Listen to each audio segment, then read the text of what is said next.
All right. So I think we're good to go. Everybody sound off and let me know if you can hear me. I am actually using a different mic. This is the mic I work with just professionally. It's a lot different from my Blue Yeti mic. So this is an Audio Technica. I believe it's a 2530. Don't quote me on that. I don't quite remember. But this is a bit different from the Blue Yeti, and because the Blue Yeti stresses me out. Honestly, you can hear all the thumps and bumps. This is a bit more focused, so just let me know if you guys can hear me. Also, it just occurred to me that I could definitely get copyright struck for that Wii Shop music, so I cut it off real quick because I was like, oh shit. Okay, cool. Thank you. Thank you for letting me know that you can hear me. And okay, so we can do this a couple of ways. I've never done this before. This is the first time I've ever actually been able to read something in front of a live group of people. So we can do this a couple of ways. I can show you the WordPress website that I'm getting this from, and we can do that. And I can put... Where is my face cam? My face cam is nowhere on here. Cool. Let's see.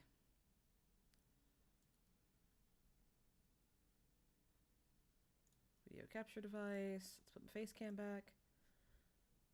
Let's shrink me a little. It's a little bit obnoxious. There we go. All right. Ooh.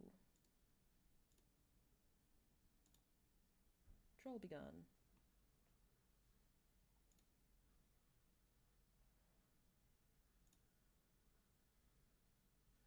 And I can hear you just fine. Thank you, Alexa. All right, cool. So we can do this a couple of ways. I can show you like this, or it's just my face. I don't know if you want to look at that for a long period of time. I'm not sure I would.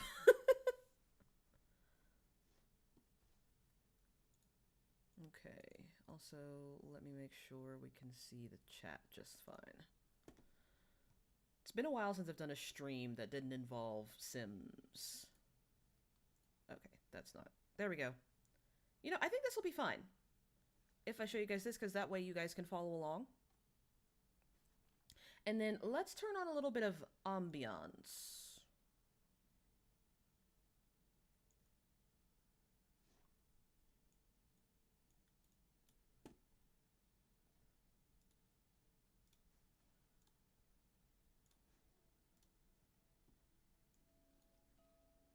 Let me know if you guys can hear that. And once again, hello everybody. Thank you for attending this, my first ever Read Aloud live stream. It won't be my last. I'll be sure to do some other things soon. Hello, Louisa. Shaya. Goraya. Goraya, it's good to see you again. MW Fangirl. Luli. And Spider Duck. And Shan Kyan. Alexa, text and face, but whatever you want is fine. Okay, so let me know if you guys can hear that the background, because Stargazer says we're all good.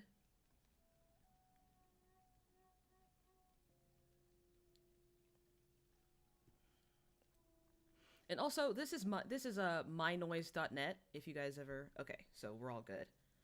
Text and face. So This is Sparkling Water Translations on WordPress, and as far as I can tell, this is the most legit translation I've been able to find.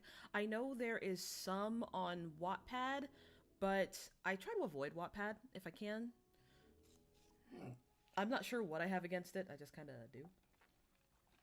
Okay, so I am armed with pretzels, Sour Patch Kids, and a metric ton of boba tea that tastes sort of like coffee.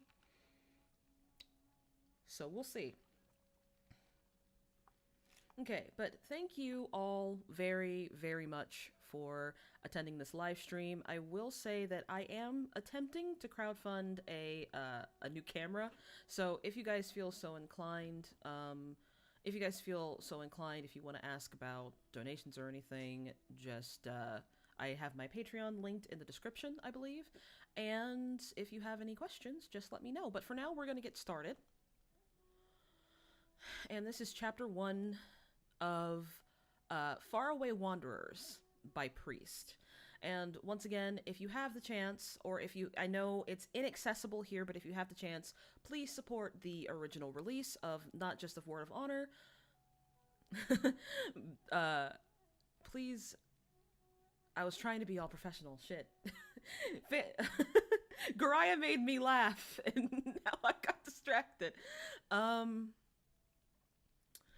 But yeah, please support the official release of Word of Honor on Netflix, and if you have an ability to buy the book, please do. But without further ado, here is Faraway Wanderers by Priest. Now, I'm gonna do kind of some work with the voices, and I need you guys to tell me if you like it, okay? Farewell to the Imperial Court. Chapter 1. Tiangquan. Warning. Mild gore. Plum blossoms flourished in the courtyard, falling everywhere on the ground, on the snow that was yet to melt, blending together at first glance. The petals were blown around the yard leisurely by the wind. Dusk fell like a curtain, and on the eaves of the moon was as cold as water. At the far back of the small courtyard, half hidden by the plum blossom tree, was a corner gate, looking like it had been there for a long time, guarded by 2 well-built men, steeled in armors and weapons. Inside the door was a distinctly large space. The veranda was narrow and cramped, towering over a stone-paved path which led to a pitch-black prison. The atmosphere was somber and heavy with the stench of death. The faint smell of the blossoms was seemingly cut off by the door, unable to reach this place at all. More guards inside with various weapons stood stock still. The bars of the cells were protecting as thick as a grown man's arm. I read that wrong. The bars of the cells they were protecting as thick as a grown man's arm. Following the dark, narrow path further inside the prison would be met with 3 large stone doors with mechanisms inside, each carefully guarded.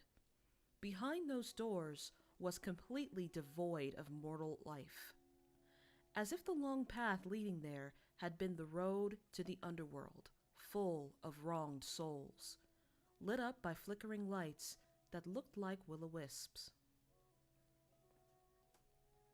Oh, Tian Chuang. My bad. Thank you for correcting me.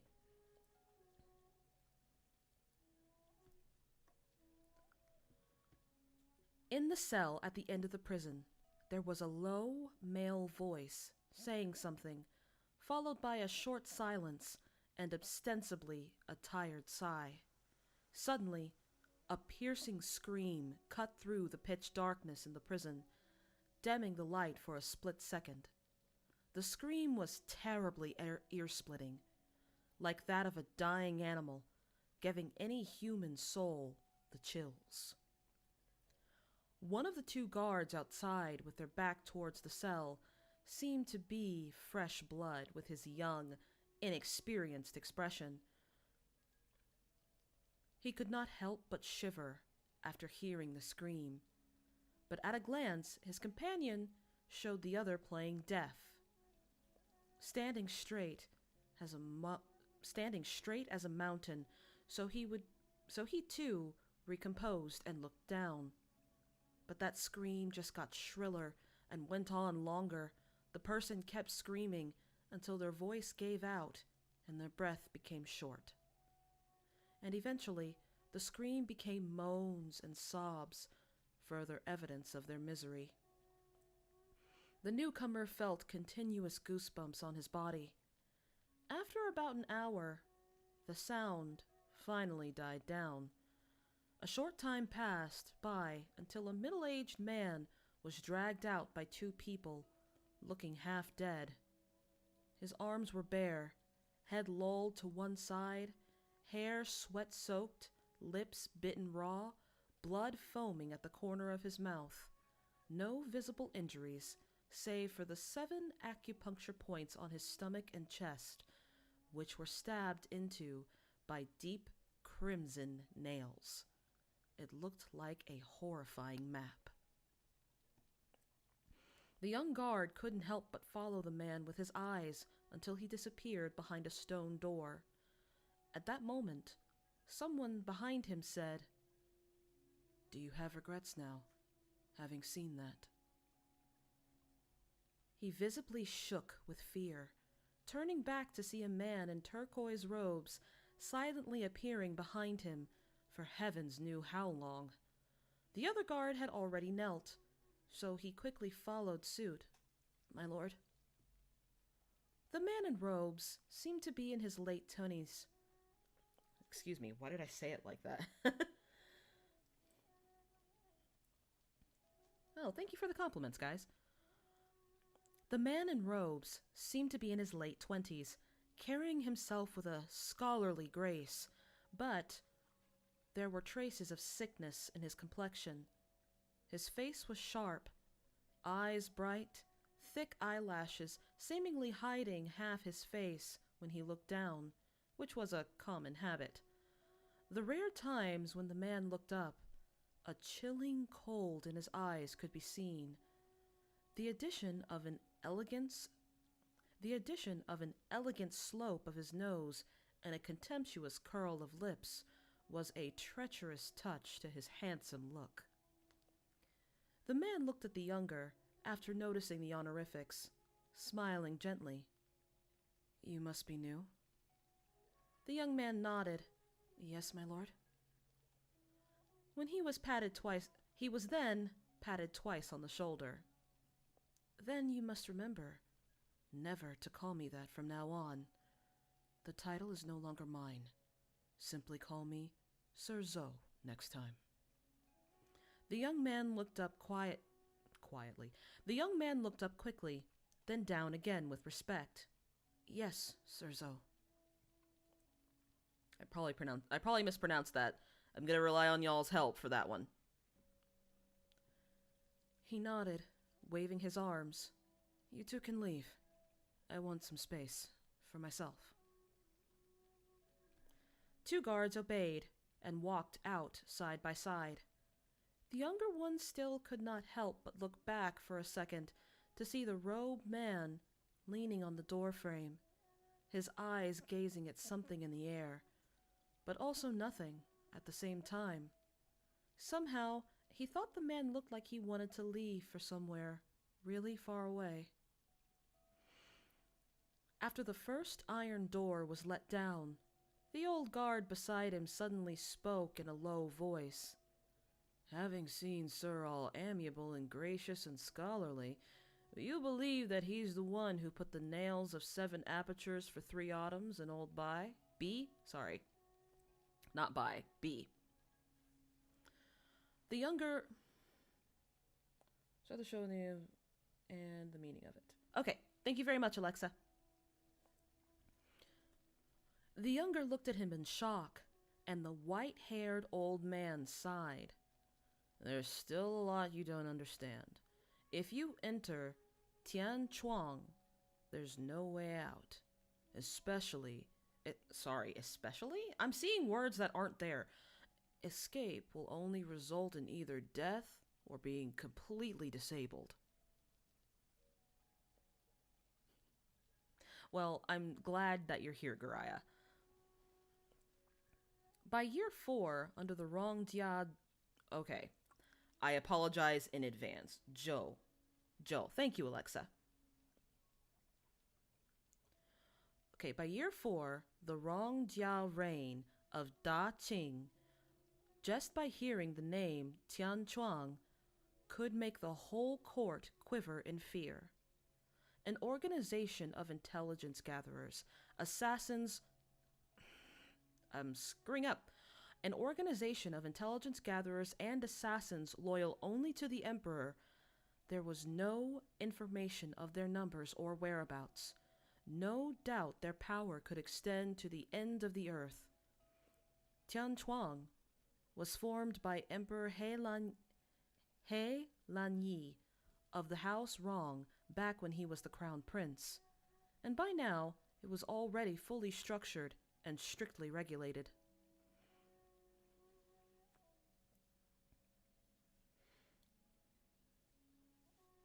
Okay, so Cho, okay. Cho Jisoo, okay. I'm gonna try my best. Sorry, need more boba.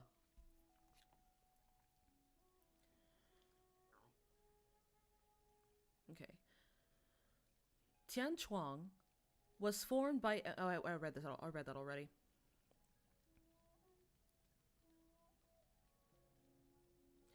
And the first ever leader of Tian Chuang was the man in turquoise robes, former lord of CG Holdings, Sir Zhou Zishu. Once again, I apologize in advance. No, if this were for an audiobook, I would definitely be practicing it a few times. This is absolutely a cold reading, so I am sort of screwing up here and there. Because for my audiobooks, I usually read the chapters that I'm doing 3 times. Once to know what's going on, the second I read out loud, and then the third time I practice it, and then for my recording, that limits my screw ups basically. So this is a cold reading. Aw, thank you, Blazing. That's very sweet of you.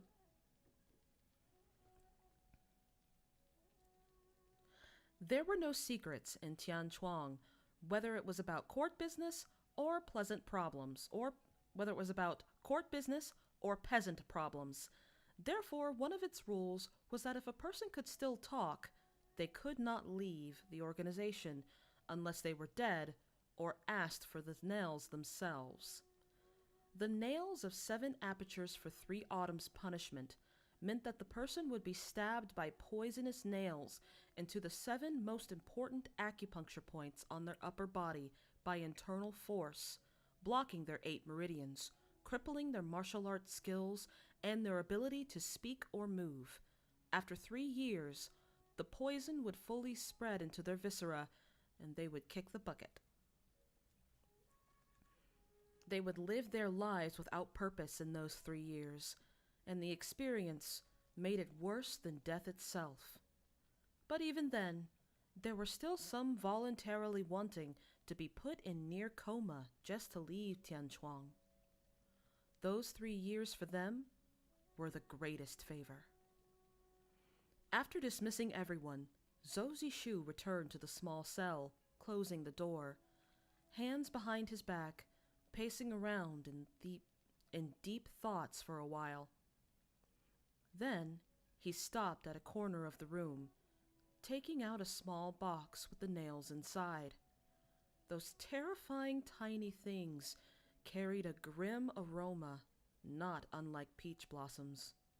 Zhou Zishu inhaled deeply, then undid his robes.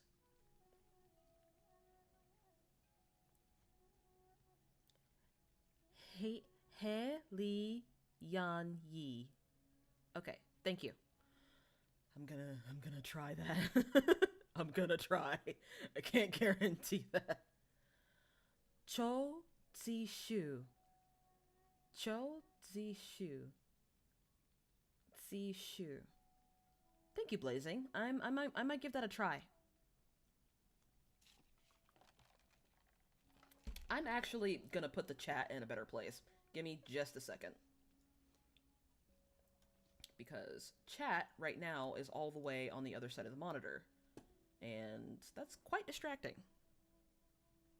Because I have to look all the way over here for chat. I don't want to do all that. Okay, let's see.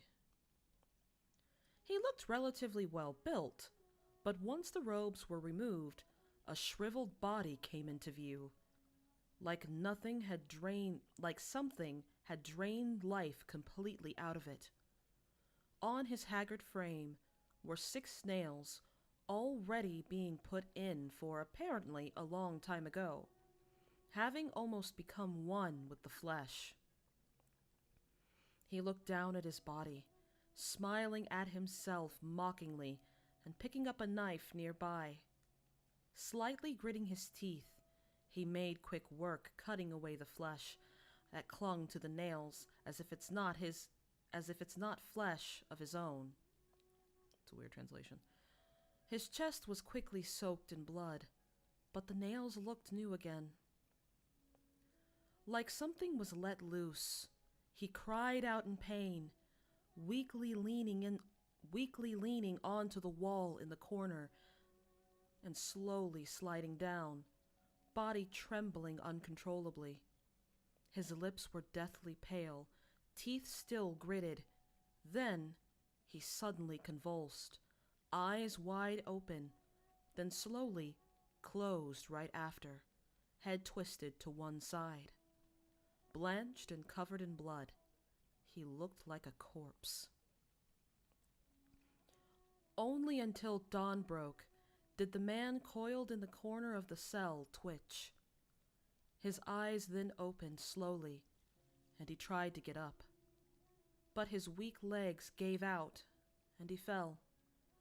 He somewhat managed to stand after the second attempt, pulling out a cloth and dipping it into water to wipe away most of the blood on his chest with care. He redressed, picking up a nail to hide in his robes. Breathing in deeply, he opened the cell door and walked outside, leaving the prison to go toward the courtyard with the blossoms and snow. Zhou Zhishu felt a relaxing aroma soaking deep into him. Cleansing the stench of blood, he stood under the plum blossom tree for a good while, smelling the flowers, unconsciously smiling. Then he went back to sighing and spoke lowly. "Anyone here?" A person clad in black emerged from nowhere, body bent down and waiting for their orders. Zhou Zishu handed them a dull-colored command token and said, "Tell the head butler, Duan, to accompany me in meeting His Majesty." They took the token, then vanished away. My goodness. They took the token, then vanished... I'm gonna get it. They took the token, then vanished the way they appeared, as if they never existed. Okay. I'm pretty sure you pronounce this Pengju, but I need someone to help me out. Pengju?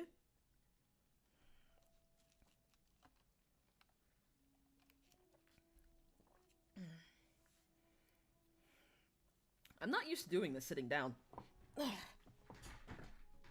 You're gonna hear a lot of racket because I've got a lot of wires under my feet. Give me just a second. I'm gonna scoot up and lean back a little because I'm not used to recording books sitting down. Fix my pop filter.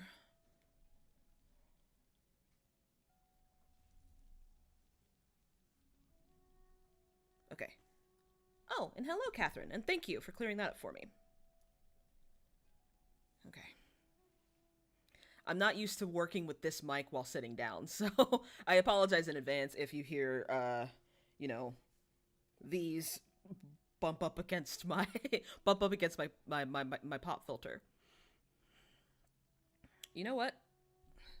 You know what might help? Is if I flip my pop filter over so I don't have to worry about it. That's that's much better. See? Okay. So, where did I leave off? Okay. Head butler Duang Peng Ju was promoted by Zhou Jishu himself after the latter took over Tian Chuang and operated under his orders only. He was both capable and unabashedly ambitious. Sometimes Zhou Jishu saw the younger version of himself in this man. Quickly enough, he was greeted by Duang Pengju with the token. The latter was confused, since people in the organization rarely revealed themselves. With the exception of their leader, they didn't get many chances to see His Majesty. Zhou Jishu didn't say much, but let him stay for breakfast. "Let's go," he said afterwards, reckoning that the Emperor would hold an early court meeting. On the way to the palace, though Duan Pengju didn't know exactly what his master's intention was, he followed silently. The two finally reached the Emperor's study, and as His Majesty I'm gonna get it. And as His Majesty He Lian Yi was already waiting, he sent him in immediately. After the greetings, Zhou Jishu took out a bamboo tube from his sleeve and presented it to He Lian Li. "Your Majesty, here is the result of the last mission." He Lian Li. I'm gonna get it. I promise you. He Lian Yi. And you know what? I'm telling you, the boba's probably not helping. Still has... It's not what I usually get, but it still has dairy in it, so might have not been the best idea.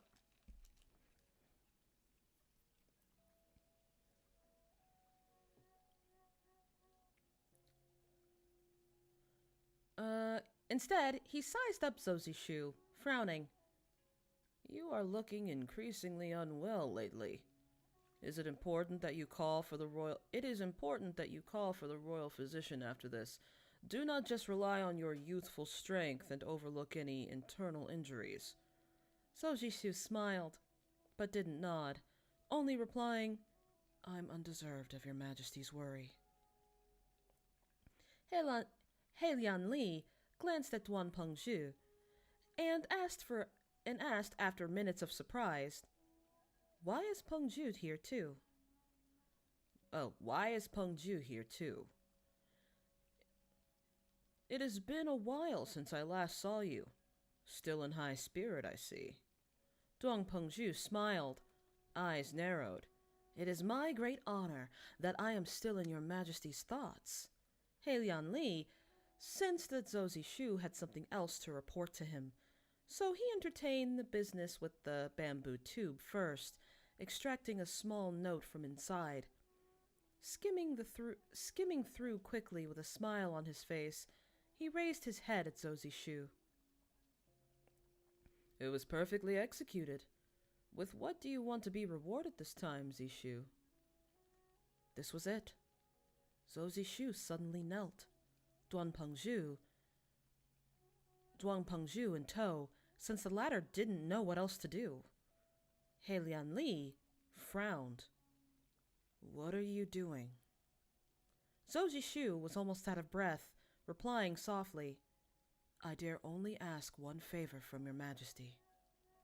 He Lian Li laughed. "No need to kneel.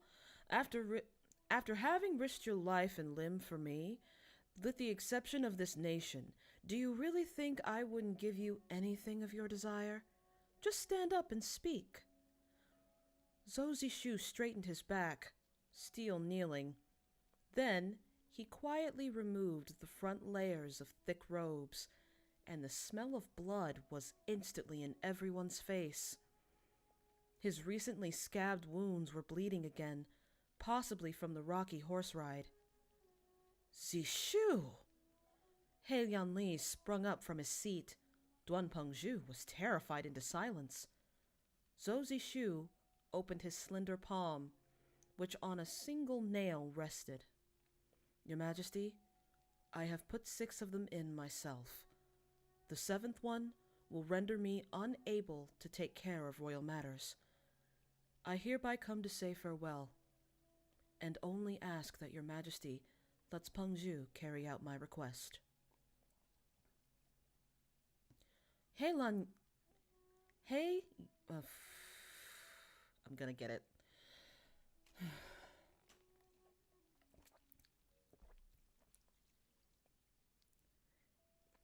He Lianli was dumbfounded, words unable to come out. After a long while, he sat dejectedly, craning up to stare at the beams of the study ceiling, muttering. Yunjing was far away at the northeast. Beiwan is here no more. Now even you are leaving me. Zhou Zishu stayed quiet. After moments of contemplation, He Lan Yi sighed, seemingly sad. Sorry, that's a odd translation. I really am alone. I am really alone, aren't I? Zhou Zishu continued. Your Majesty needs not worry about Tian Chuang.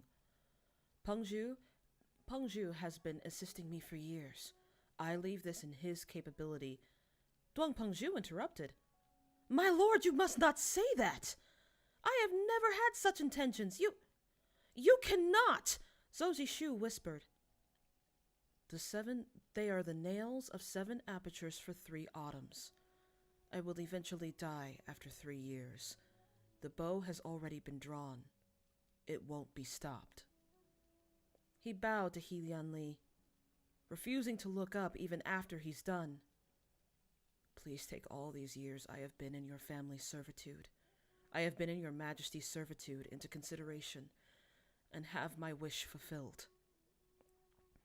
He Lianli, fuck. I'm gonna get it. I promise. I know it's Prince Jin, but I wanted to read it as it's written. Rigidly stared at the blood-soaked man, and in that moment, no one knew what this fair emperor was thinking. The cautiousness, the crafted calculations, the old flames of war and bitter struggles all those years. He eventually claimed the throne, but everyone had all passed away, leaving him alone. No one could escape all the inevitability of this world, or the abandonment of time. After a long while, he closed his eyes, waving his arm. The corner of Zhou Zishu's lips, raised into a smile. Thank you, Your Majesty. He looked like he had come across the funniest tale, sickly pale complexion flushing faintly. With a great delight, he turned to Duang Pengzhu, putting the nails into the latter's palms. Do it. Duang Pengzhu hesitated for a while, then bit his lips, raising the vaguely crimson object and nailing it into his lord's body.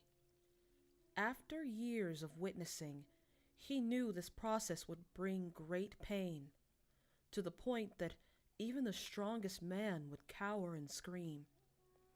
But Zhou Zishu only trembled a little, his body going stiff straight.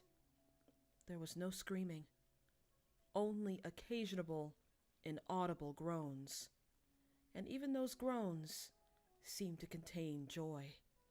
Duang Pengzhu thought his lord must have gone mad. Zhou Zishu stayed still for a long time.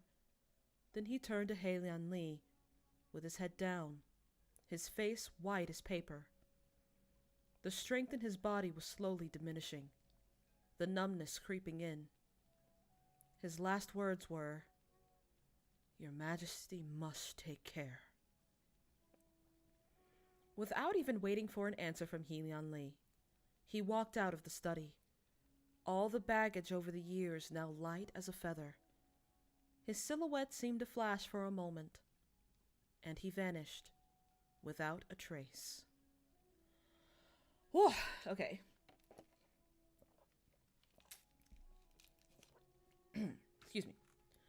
Alright, so a couple of footnotes here. Original text is burned out incense, a common time measurement in China. Oh, okay, so, and I believe the incense stick is supposed to be about 90 minutes, if I recall correctly, so a few hours. Cultivated energy inside. Okay, so yeah. The 8 extraordinary meridians. We're not going to go into that. That's a lot of lore, and it's a lot of lore that spans quite a few novels. They don't mention it a lot in movies like Crouching Tiger, Hidden Dragon, and Hero. Those are the only two that have been recently coming to mind because those are the only. They do mention it very briefly in Dragon. And once or twice in Bodyguards and Assassins. But Bodyguards and Assassins is more of a historical film.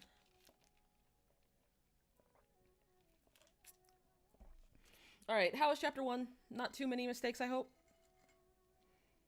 I'm actually gonna drink some actual water. Like, I love boba, but I think it's doing more harm than good right now. And I can tell you that it tastes a lot like coffee, and this is probably the most caffeine I've had in years. Actual years. Oh, it's supposed to be 20 minutes? Oh, okay. I thought it was supposed to be 90.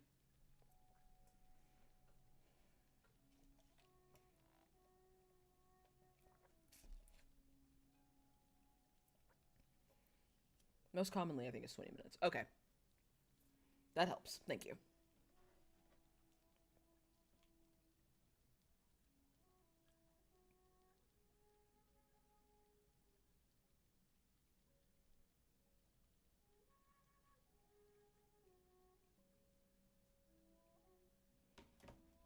Okay. Whew. So I gave myself a minute to catch my breath and to check a text message from my mom. She says hi. My mom is, my parents are very supportive.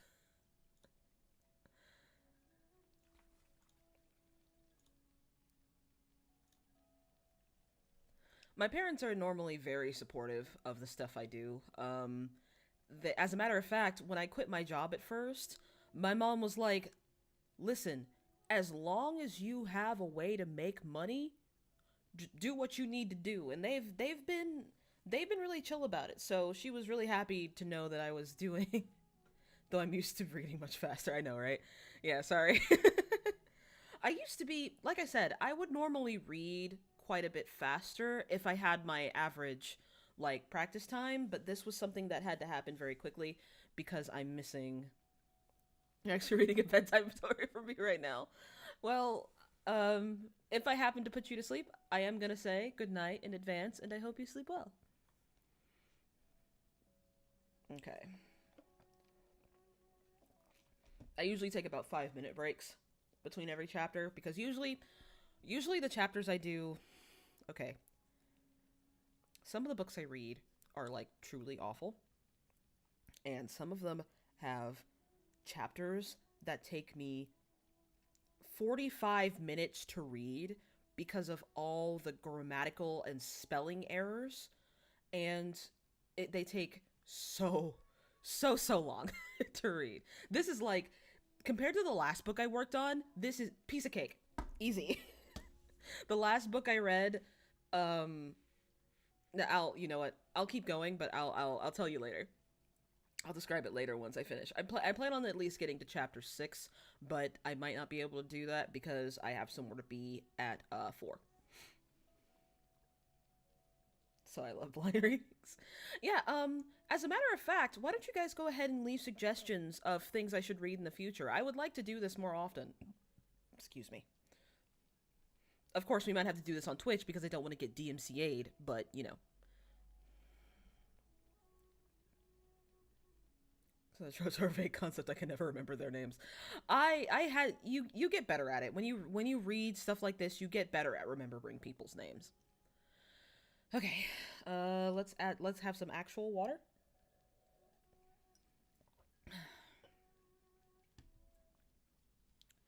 Arc 1. Freely traveling the world with wine abundant. Chapter 2. Chance encounter. There was a secret about the nails that no one knew but Zozie Shu. And from then on, this secret might as well be buried with him in a rare few. If all 7 had been nailed at the same time, while the person was unwell, even someone with profound strength like Zozie Shu would only have one mere breath left to depart from the palace. Worse, he would probably become a lifeless lump of flesh before he could even cross the gate. But if you did one every 3 months, letting the body adapt to the nails until you couldn't tell them apart from your body, even though death would still be inevitable in 3 years, and there would be an excruciating 18 months of pain, you would retain at least half your core strength and would still behave like a completely normal person. The method was said to drive people crazy with agony, but Zozie Shu merrily found out that the rumor was unfounded after all. Not only was he still sane, he also felt like there was no other time in his life that he was this happy and at peace. God, this poor man. Those who left Chanchuang actually still had their every move monitored. Information about who they were, when they left, or where they died, all recorded in details. The organization was like a giant spider web, from which escape was futile, until you drew the last breath. Fortunately for him, after a life of sacrifice, he had gathered quite a few loyal ones.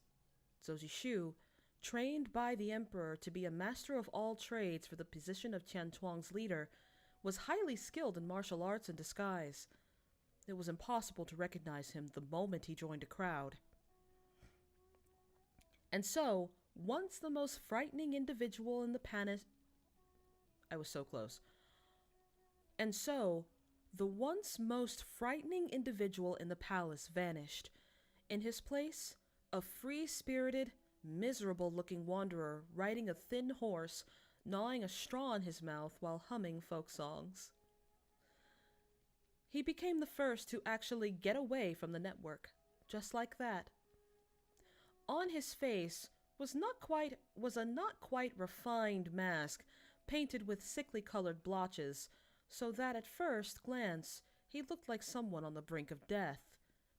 After checking himself out while drinking water from the riverbank, don't ever do that, by the way. Don't ever drink water from a river. Just don't. He felt his appearance suited his situation all too well, and the more he looked at the disguise, the more satisfied he was with it. He conveniently stole a plain set of clothes from a farmer's house by the road. His robes removed and burned, an old flask tied around his waist, half full with unfiltered rice wine. Jesus. Zozie Shu, after realizing that his name was never once used during all those years perpetually hidden in the dark corners of the palace, gleefully discarded any plans of using an alias and marched on his journey right away. He also didn't mind what his destination would be. Jiangnan looked like a good place, so he decided to travel there, maybe do some robbery along the way to help the poor and to simply scrape by. He passed by Kaifeng and Penglai and Penglai, and after a leisurely 3 months, finally seeing the colors... I'm going to read that entire sentence again. The germs, I know. Just dysentery everywhere, literally everywhere. He passed by Kaifeng and Penglai, and after a leisurely 3 months, finally seeing the colorful scenery of Jiangnan for himself. Yeah, the sick kid and sick guy nicknames make a lot more sense now. You're right. He snuck in the most famous tavern's wine cellar right away, trying all the sweet cassia wine and drowning himself in a drunken stupor. He felt elated and floaty, like there was no greater joy in life than this. 10 days later, after almost getting caught, he came to the conclusion that while the wine was good, its taste had become stale and a bit uninteresting, so he left the place with some silver crumbs behind. After those 10 days, he looked even worse, his appearance wretched and face evidently ill. The emaciation, the wine-reeking clothes, and the untamed bird's nest hair completed his beggar look.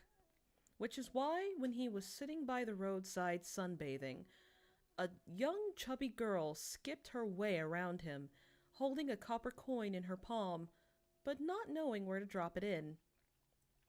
After brief inspection, she asked, "Hey, uncle, where's your bowl?" She was immediately taken away by an adult relative, leaving him unsure whether to laugh or cry. Years have passed. Most of his acquaintance gone, some in worry, some dead, some exiled from home. Zozie Shu leaned onto a wall, stretching his arms and legs, contently bathing under the warm sunlight. Humor curled at the corner of his lips. He started to think about what his desire really was after all this time. Back when he was still green, he always regarded himself as someone superior, welcoming any praises possible for himself. How smart he was, how cunning he was, how good he was at martial arts, how knowledgeable, as if not trying to achieve something in his lifetime would be the biggest waste for humanity. But now that he thought of it, what exactly did he want? My. Zoji Shu sounds like someone I am very well acquainted with. Oof. And not in a good way.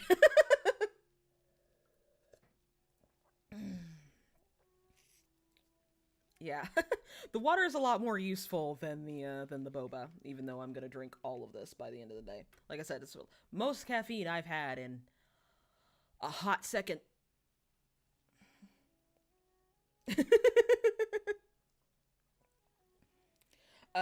If I can be blunt, Zoji Shu does deadass sound like a theater kid. Probably a tenor, because you know how tenors in musical theater in musical theater groups tend to be I wouldn't say the most self-important, but the ones who seem the most offended when they're not the center of attention. I would say a soprano, but some sopranos are actually cool.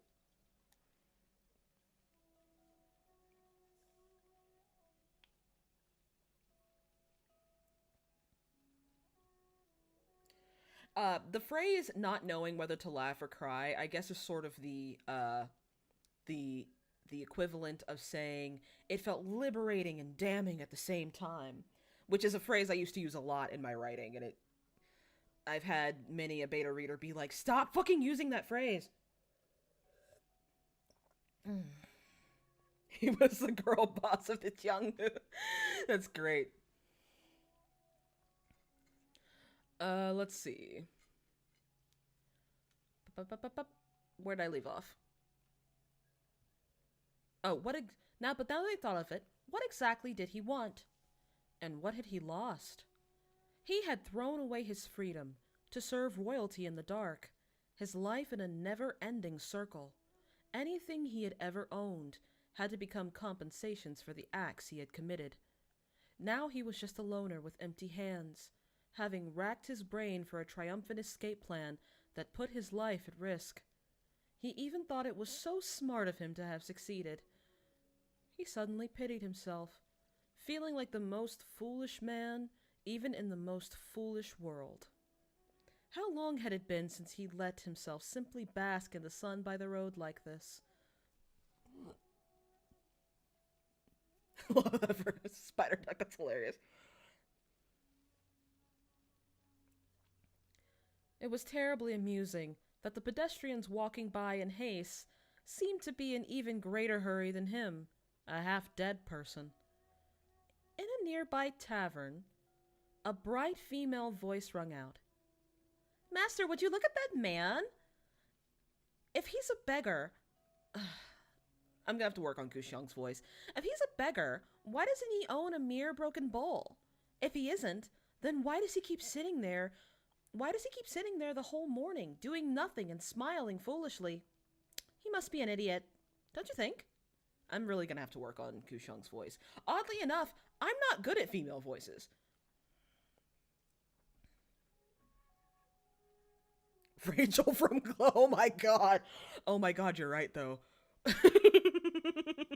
You're right though. Rachel from Glee is like that soprano too, who absolutely gets angry that she's not the soloist, and it's like, sweetie, you can't hit that note. You don't need to be the soloist. Sorry. I might be reliving my choir days. I might be reliving my choir days. Just saying. Okay. So, I'm gonna have to think a little more about these voices. Let me take a drink of water here.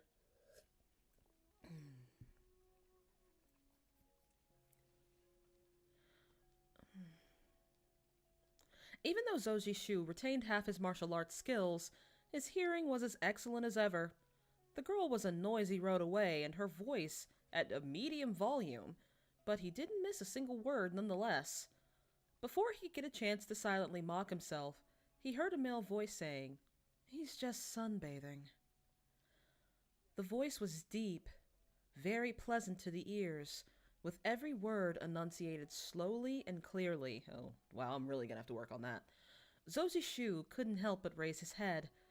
On the second floor of the tavern, facing him, were a pretty young lady in purple, leaning over the balcony, and a man sitting next to her, dressed in gray. The latter had a wan complexion, dark eyes seemingly like they could swallow all brightness, features very distinct. He actually did not look too human. Zhou Jishu met his eyes the moment he looked up. The man in gray returned the look, before turning his head away with no expressions on his face, his focus back on the food. Zhou Jishu burst out laughing, thinking about how this vast sea of strangers, he somehow found someone who understood. The girl in purple was staring at him up and down with her bright eyes. After a good while, she could no longer suppress her curiosity, informing the accompanying man about something, then jumping downstairs excitedly, strolling to Zhou Jishu. "Hey, Mr. Beggar, how about I treat you to a meal?"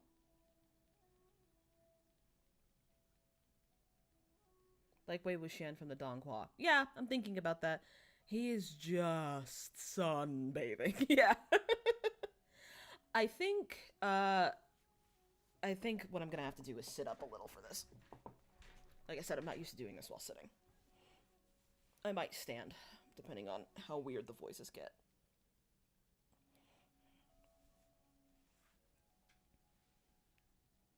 Zhou Jishu regarded her lazily, shaking his head. "I'd rather you buy me wine, charitable young miss." The girl laughed gracefully, turning back to her master to shout, "Master, this fool called me a charitable person." Unfortunately, he didn't seem to listen, paying her no attention. The sky could collapse right then, and he would still be more concerned about his meal. In which Wenkeshing is me. She asked again. "Everyone else would have asked for food. What's so good about wine that makes you crave it so much? Will drinking make you full?" Seeing that she was very pretty, he couldn't stop himself from joking around. "Wine can attract beautiful ladies, don't you know?" The answer surprised the girl. She then giggled uncontrollably, body shaking with laughter. Zhou Jishu felt like Lady Luck had smiled on her. Wow. "Hello, Curtis. Is this from Wattpad?" No, no, this is WordPress. I lost my place.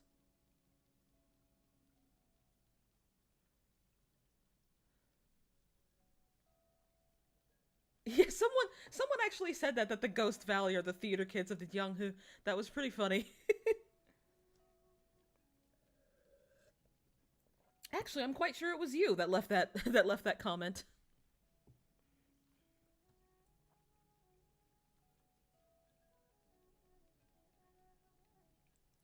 The answer surprised the girl. Then she giggled uncontrollably. Uh... Okay, Zoji Shu felt like Lady Luck had smiled on him, as Jungnan was truly full of beauty. He admired her, sighing, "Dear utmost beautiful one, have pity on this poor man. It is not nice to laugh at people's misery, young miss." Once more she was surprised. "Yeah, you're acting scholarly now, too." She squatted down, untying the wine flask around his waist at lightning speed, running back to the tavern, and coming out just in minutes. Zoji Shu wanted to take it back, but she quickly retracted, smiling. "I'm gonna ask you something. If you get it right, I'll give this back to you and invite you for more. If you get it wrong, I'm gonna poison this and leave your belly to rot." Zoji Shu laughed helplessly. What a troublesome soul behind a pretty face. He replied, "I won that flask from another old beggar. Who knows how many lice are in there? You can take it if you want. I'll be happier if you do, actually." She rolled her eyes, giggling. "So all this wine I bought you is for nothing? You make me very angry now. I gotta kill you." Okay, I wasn't expecting that. I feel like I'm listening to an audiobook. I'm an audiobook narrator, actually.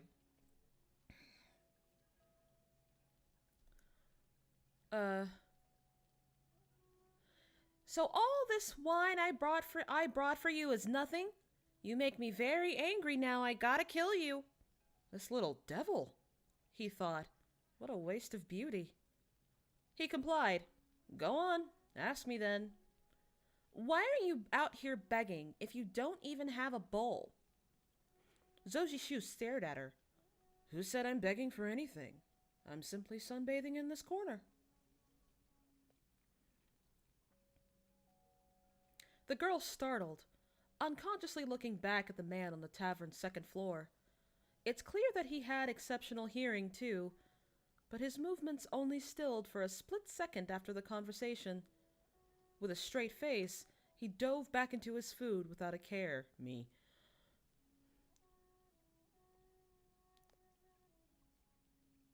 "I don't see why it's worth it." She looked up to stare at the sun, a little confused. Zoji Shu shook his head, swiftly snatching the flask back when the girl was letting her guard down, making her exclaim and stare at him in bewilderment. This beggar look-alike man told her, "You're still young, miss. You have a lot of things you want to do. It's only natural that you want to make use of time to stuff your belly full to live your life to the best. Me, I'm already 1 foot in the grave. What else can I do but drinking and sunbathing and to await my doom?" "I do something nice for you, but I'm gonna kill you if you annoy me." I mean, isn't that every teenage girl? I may have been a bit of a terror in my young years. But I got it all out of my system, right? I'm kidding. I'm kidding.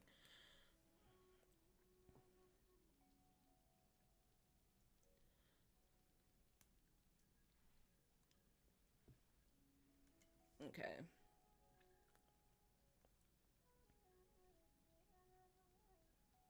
Waiting for the game. Wait my doom. He downed the flask in one shot, smacking his lips.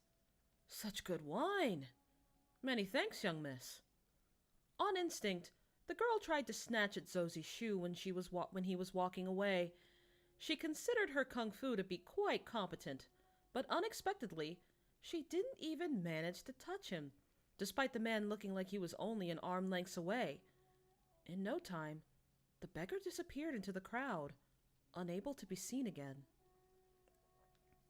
She was about to chase after him, when the man upstairs spoke quietly.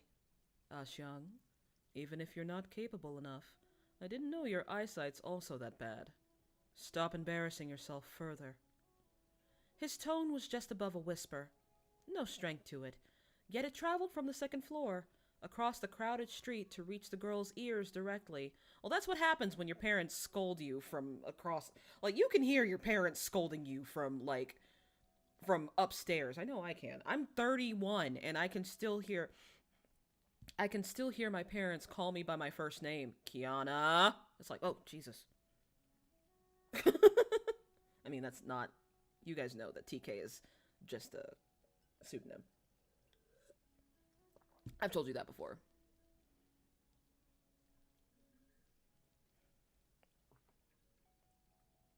She seemed crestfallen, no longer daring to make any rash decisions in front of her master. She looked back at the pedestrians for a moment, before returning to the tavern. Meanwhile, Zoji Shu was swaying with his flask on his way toward wherever. Jiangnan... Loki having flashbacks. Same, Curtis. I am also having flashbacks to when they first met. It's pretty faithful to the book, except it doesn't seem Gu Xiang tried to, like, straight up fight him in the middle of an alley.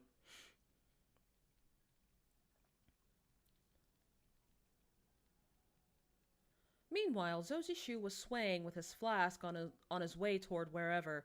Jiangnan was praised to be full of waterways, but while wandering across a small bridge and looking down from there, he found the truth to be a bit of a letdown.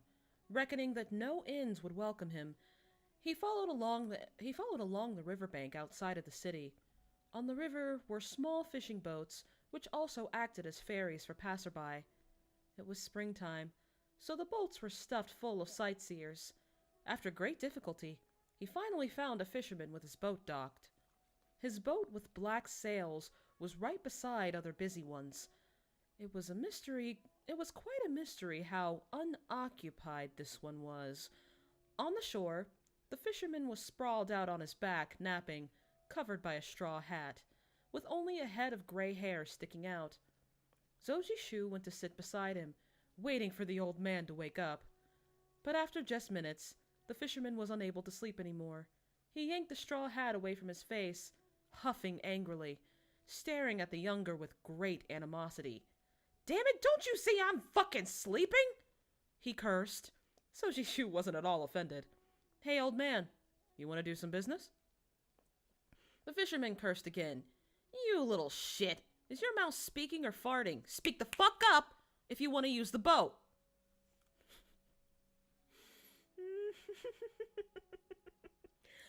He sounds like me when I worked in the kitchen. No, what do you want? What do you want, sweetie? You need to tell me. I might have been the mean cook in the kitchen. I worked as a cook for a good 3 or 4 years, and I probably would still be doing it if my health wasn't the way it was, but I can tell you, I was like, "Sweetie, speak up. Tell me what you want." Okay. He stood up, stretching and swatting at his ass, but when he noticed that Zoji Shu was sitting, his anger exploded again. "Are you glued to the ground now?" Zoji Shu blinked, suddenly understanding why this boat was idle compared to the others. He stood up and followed the man morosely. "Do you have anything to eat? I don't mind leftover rice," he asked without shame, in between the fisherman's passionate swearing session. "A damn reincarnated hungry ghost, too, huh?" the other one spat. He fished out a pie with evident teeth marks on it, throwing it at the younger. Zoji Shu giggled, biting into it without a care while he walked onto the boat. The fisherman started rolling away. Fuck this. He stole glances at Zoji Shu, still fuming. He definitely talks like how I was as a cook. I'm not gonna say I was mean. Okay, I was kind of mean. I was a little bit mean. Although, to be fair,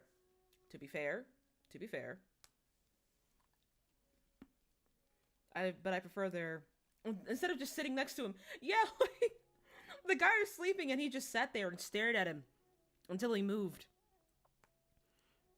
Kind of like how kids do when you're sitting still. Like, they just come up to you and they stare at you. And it's like, what do you want? What do you want? And then they just blink at you for a little bit. before they and then they go, look what I can do, and immediately face plant trying to do a cartwheel.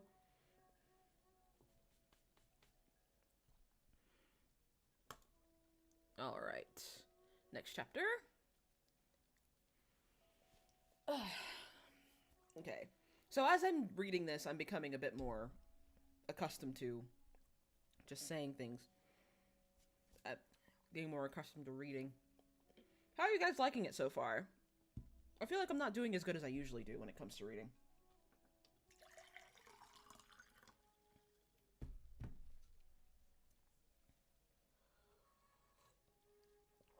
I am free and I will make it everyone's problem. Yeah, pretty much. Well, I mean, that's what happens when someone who is led. I mean, Zojishu has been through a lot, don't get me wrong, but he has lived a very privileged life. I would say he's never really wanted for anything, if that makes sense.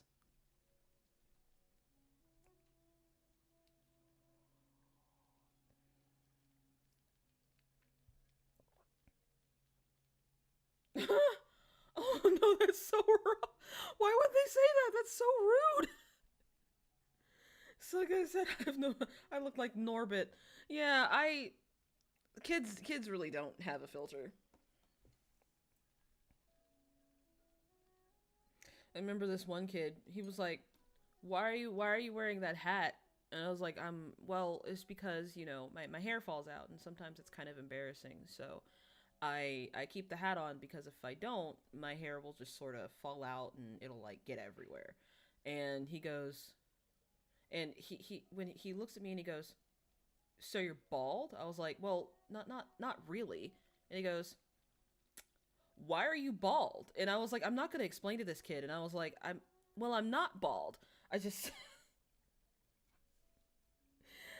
Oh my god. And she's looked at me, she was like, "You look like my dad. He's bald." And I've seen her dad and kids are menaces. That's why I don't have any.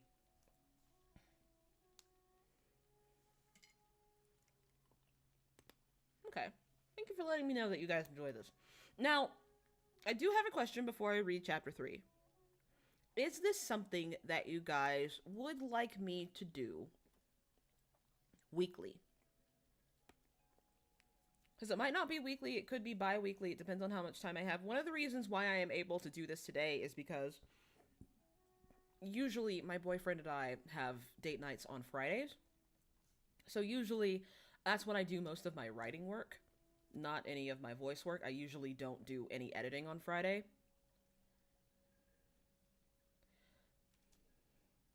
See, I like kids when I can give them back, Spider Duck. Like, when I can give them back to their parents, kids are great.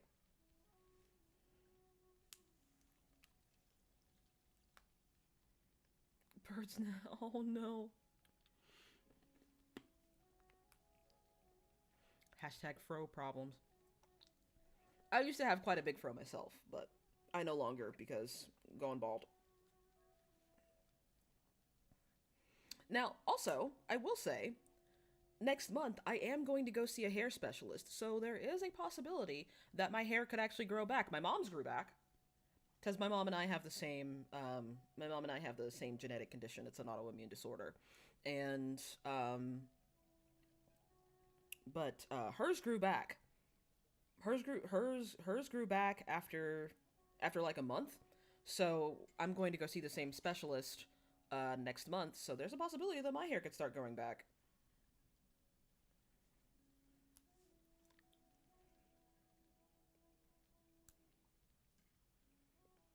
I probably catch it live every time. I'll leave the VODs up. Don't worry. I'll leave the VODs up.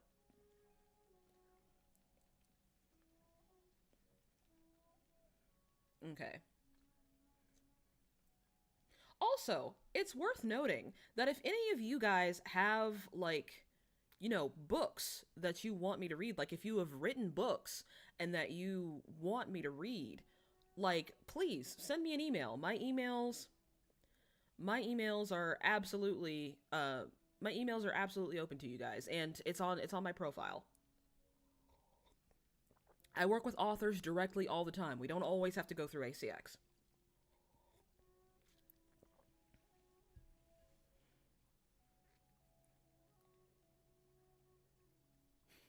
Thank you, fangirl.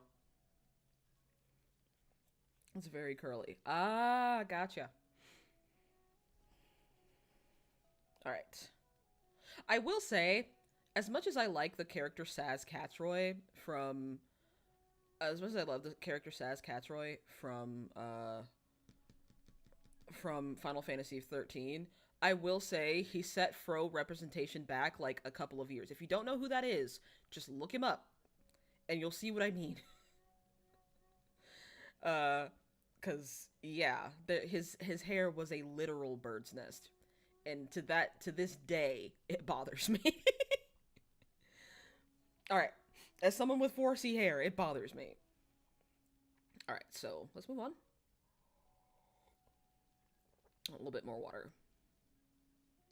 Dumb Husky and his white cat. It's I have heard of Dumb Husky. I have heard of Dumb Husky. And I have also heard that it's a lot. That might not have to wait for Twitch. It might have to be for Picarto. Because I heard that it gets spicy really, really fast. Oh, sorry. I thought someone was behind me. But I guess my roommate is taking lunch. Alright, Chapter 3. Chapter 3, Abandoned Shrine.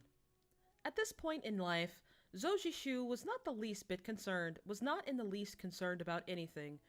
He was familiar with courting death. After all... Oh, wait, sorry. I'm changing that entirely. Inquisitive mind. Lurking because I'm cooking, but loving it and would love more. Thank you, inquisitive mind. I'm gonna come up with something to call you. I promise. Let me take that line again, though. Yeah, I'll have to include a lot for Dumb Husky. It's a lot. I've seen Don May TikTok has been talking about it a lot. So I know what to expect from that. So let me take this again. Chapter 3, Abandoned Shrine. At this point in life, Zoji Shu was not in the least bit concerned about anything. He was familiar of courting death, after all. So the fisherman's vulgarity fell on all deaf... I am going to read this line again. I'm gonna get it, I promise.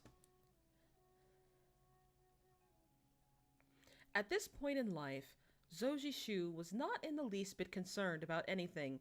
He was familiar with courting death, after all. So the fisherman's vulgarity all fell on deaf ears. There we go. The boat calmly sailed across the water. On the other side of the river, a young woman called out melodiously, "Selling water chestnuts, do you want some?" It was as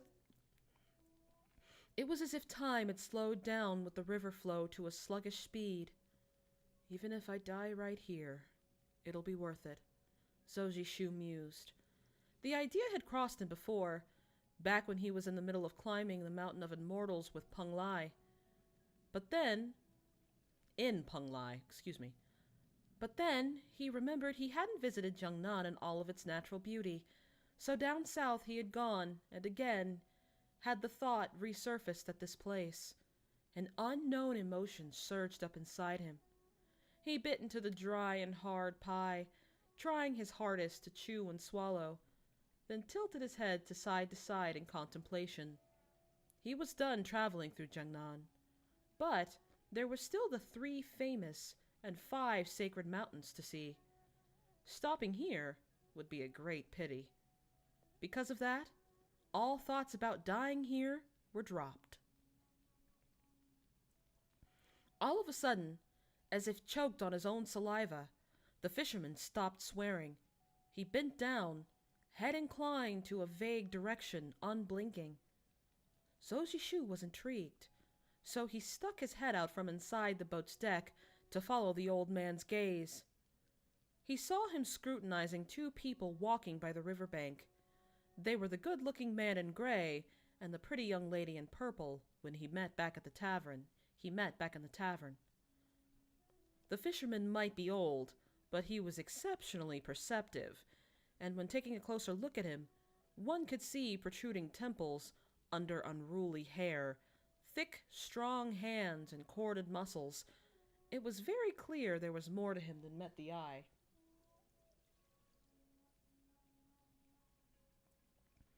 The pair of whom old man was watching was definitely not ordinary either, seeing that they made him on his guard. The pretty girl was vivacious, but she could walk a few meters behind the man without fail. There is this giant ass wasp outside of my window, and it freaks me out every time because this air conditioning vent, about 2 years ago, when we first started quarantining for COVID, bees came through our air conditioning vent. Whole ass bees. So every time I see this wasp lingering out my window, I'm like traumatized. I always like tighten up, like, oh god. Is it gonna, like, one day I fear that it's gonna come through this air conditioning vent, and I am going to march my ass up to that leasing office and I am going to fight someone. I swear to God.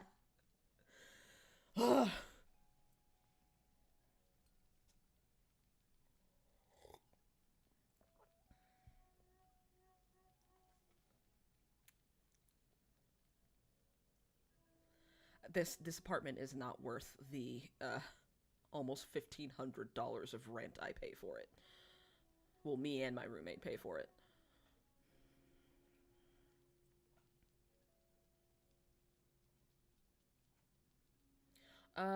There's a live action for Dumb Husky made, though. I don't know how much they had to change, though. I know they changed the sex of one of the characters. Ah, okay. What's the Dumb Husky live action called? It doesn't sound familiar. It must not be on Netflix. It might be on Viki then. Yeah, I need to check something. Oh, okay, so that sound's coming from downstairs. I apologize if you've heard two people yelling at each other this whole time. Because, my neighbors downstairs, they do a little car detailing business, and business is really picking up because it's spring, so. Or it's trying to be spring anyway. It's trying very hard. It's still super cold in the morning. I got, like, weather that was over 70 degrees. I felt like I took a freaking party drug. Anyways. A glance was enough for Zozishu to know that this girl was either a maid or a concubine. She might have had a bit of a wicked. Oh, it hasn't aired yet. Okay. She might have made a bit of a wicked streak with a beauty she greatly appreciated, but at the end, she already belonged to someone else. So he stopped thinking too much about it and withdrew his gaze, turning his attention back to tackling the dry, hard pie. It was Jung-hoo, after all. Ambiguity was one of its staples. If the royal court was a battleground for fame and power, Jung-hoo was a battleground between white and black. Though some were unable to understand this, and took the title of wandering hero too seriously, even until they died. But how would all this concern an incessantly ravenous homeless man like him anyway? Zozishu felt somewhat bored after the fisherman had stopped cursing. So he goaded, "Hey, old man, this pie lacks a bit of flavor. I don't mind whether it's bad or fine salt, so you should have at least put some in." The other got furious again. "How are you still talking shit with that much food stuffed in your mouth? You greedy little shit, gonna starve you for 3 days, see how you complain then." The moment he opened his mouth, his words were a never-ending stream. Zozishu smiled, eating his pie with more vigor, feeling a little shameless. Crossing the river cost only a few coins, but Zozishu threw a silver crumble at the fisherman anyway. The latter didn't feel grateful or undeserved at all. He took it and walked away, face like that of an unsatisfied debt collector. He couldn't wait to kick the young girl off the boat the minute they reached the other side. "Get lost! Get lost! Don't waste my time. I have important business to do." Zozishu leisurely finished the pie, stretching and leaving the deck. He replied while still chewing, "Do you have to go reincarnate something? Why the rush?"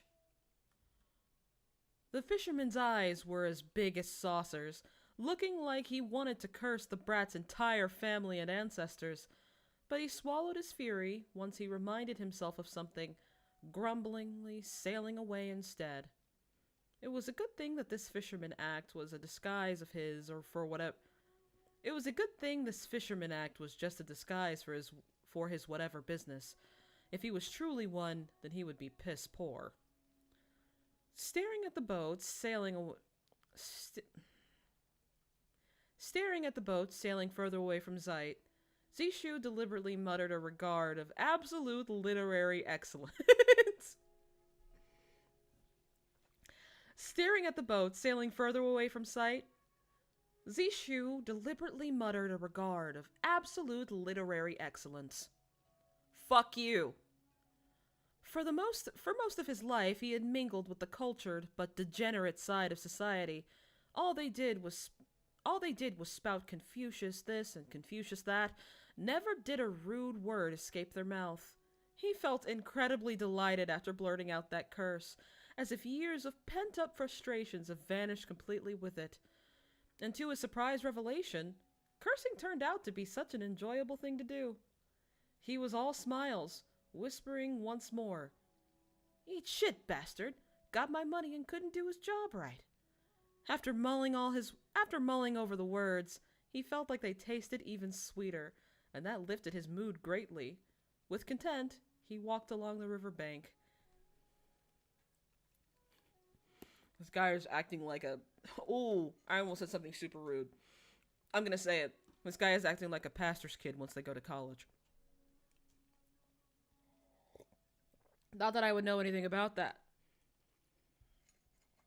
I'm totally not saying that the person I dated in college was definitely not a pastor's kid and that went buck wild and took me down with them.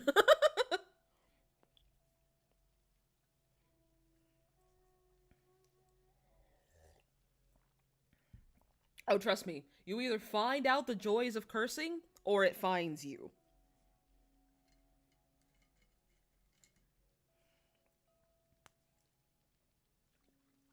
I'm not gonna eat all these pretzels. I don't know why I got so many. I should have only grabbed a couple.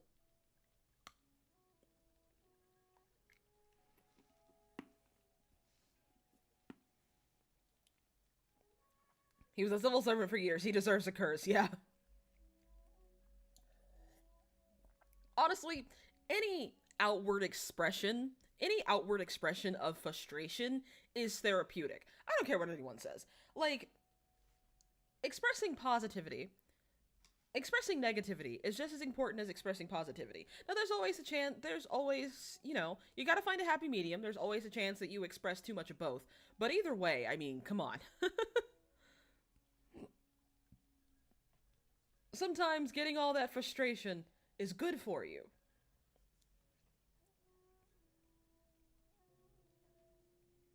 Okay. Zojishu traveled here and there for the entire day and reached the city's outskirt at nightfall. He found a pond and had a thorough washing, because even he himself couldn't stand the smell anymore. At least he should look like a proper human. He thought about finding a place to stay overnight, and after another few hundred meters on the road, found a dilapidated and abandoned old shrine. He made a bed of hay and fell asleep at the Buddha statue's feet. In the dead of night, he was devoid of worry, and could have slept dreamless until morning, had it not been for the footsteps and human noises nearby. Three silhouettes appeared at the shrine's door with the apparent smell of blood, prompting Zojishu to open his eyes and frown.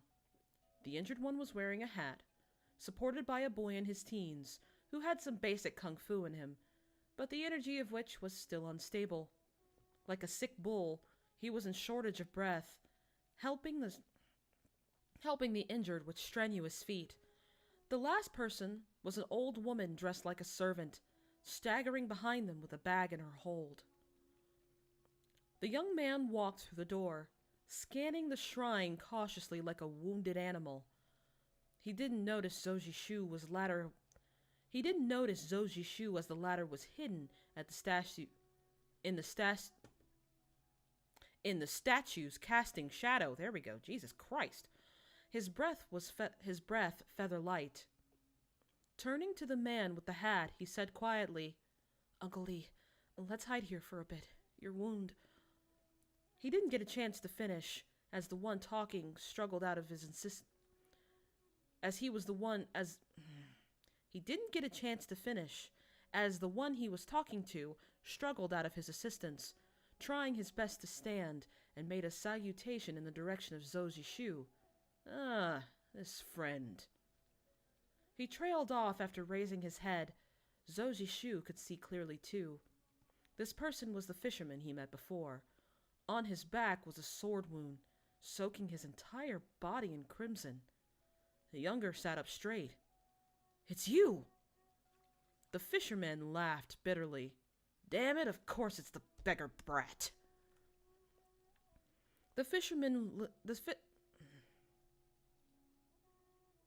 Sorry, got a little bit confused there. Got a little bit muddled. He stumbled forward before he could finish. The young boy hurriedly went to support him with his arms. But since the latter himself was out of strength, both tumbled to the ground, the boy sobbing, "Uncle Lee." I'm gonna have to work on Chungling's voice. Young voices aren't easy for me, jeez. The fisherman spasmed suddenly. Zoji Shu couldn't help but walk to examine the injury. Couldn't help but to walk. Zoji Shu couldn't help but walk over to examine the injury.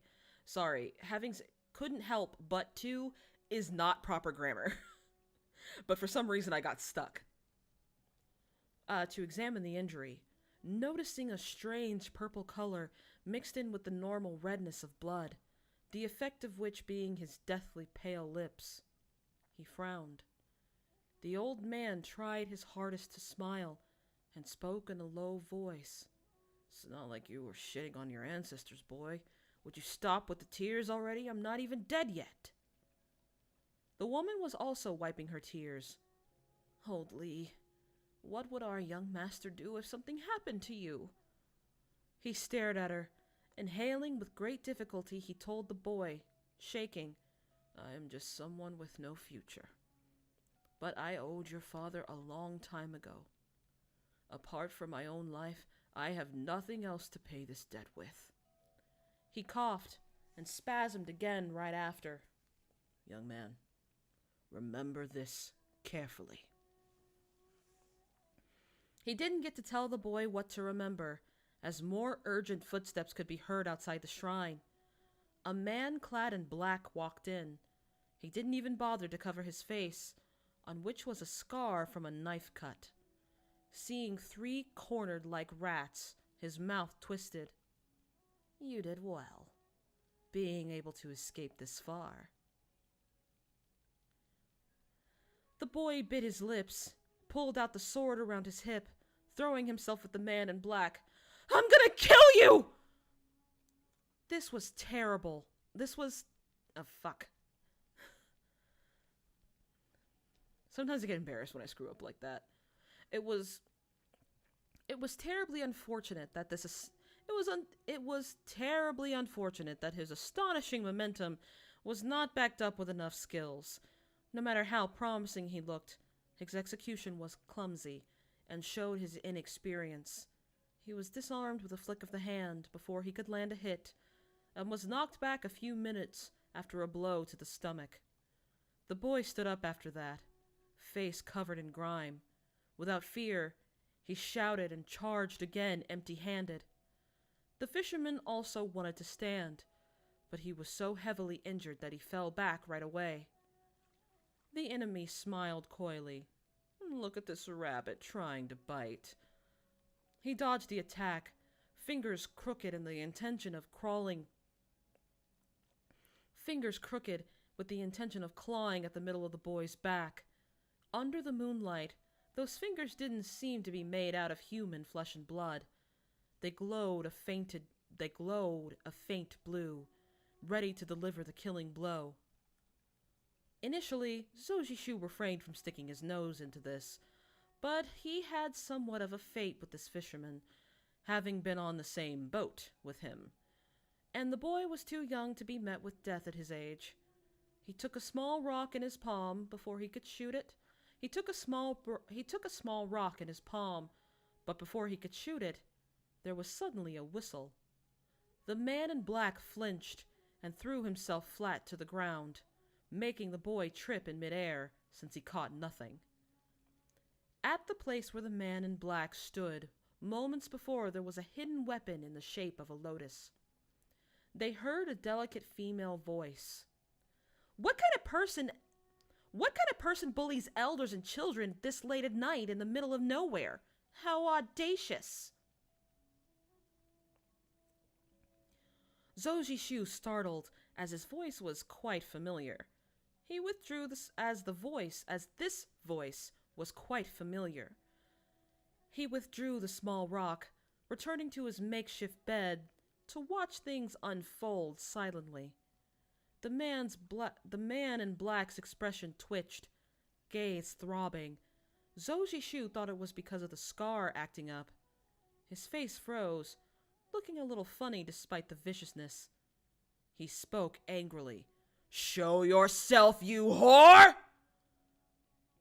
The young lady appeared at the door, smiling. Zoji Shu recognized her as the one in purple who had threatened to poison him earlier. What a roll he was on today, seeing that half of the people gathered here was someone he had run into beforehand. The girl's master was nowhere to be found. She tilted her head, leaning on the door with an innocent expression, a finger lightly scraping her face. "Old shameless bastard! How dare you attack elders and children, not even sparing even one who's at death's door?" At being called one who's at death's door, the fisherman, having been swearing up and down vigorously just hours before, collapsed in silence. I hope I'm not disturbing my roommate too much. She's working in the dining room, and I know sometimes she hears me just say some weird off-the-wall shit and I'm not even working.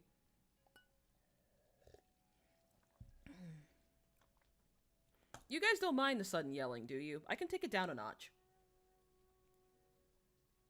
I do not associate Ah Chang's voice with the word delicate. That's why I tried to be like loud and acerbic after he said delicate.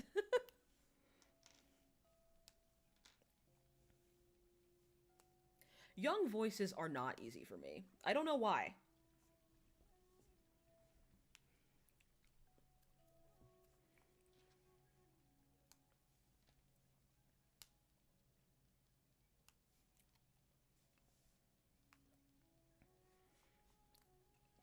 I love your voice for her. Oh, thank you. I'm feeling a little insecure about it for some reason. I never read stuff like why. I never read. A lot of the stuff I read does not involve young people.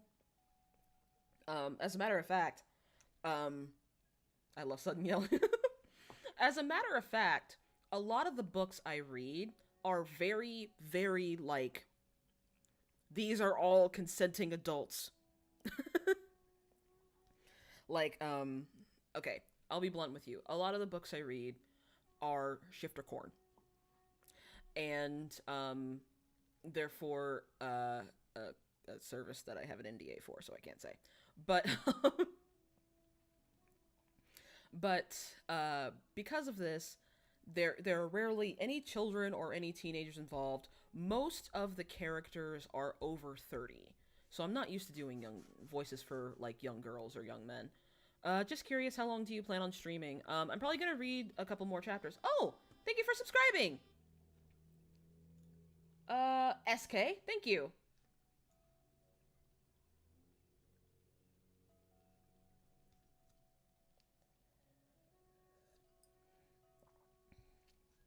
I just noticed that that bothers me. I just noticed that my, what is this thing? What is this thing specifically? Oh, sorry. I'm not sure why I did that. I am not sure why, my stream notice is looking like that. I'm really not, and it's pissing me off a little bit. Let me make sure that I'm not streaming on Twitch. I try not to. No, I'm offline. I try not to stream on both at the same time because my Wi-Fi is not that powerful.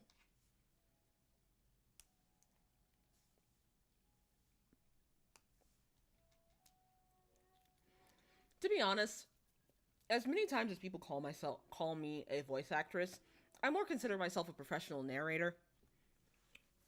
And I've talked about the delineation and I've talked about the delineation in my Arcane series.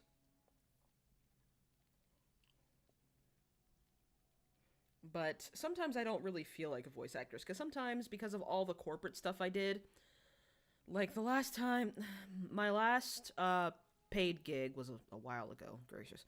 Um, my last paid gig was a TV spot for a topless cleaning service.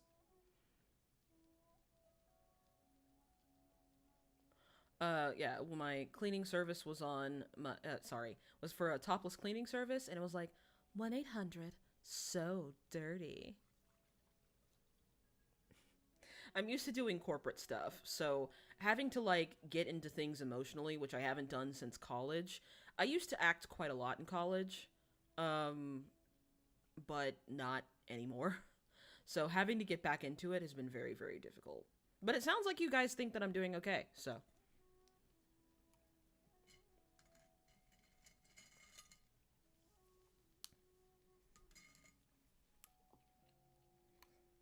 I have a high voice. I have most women in my family have deep voices.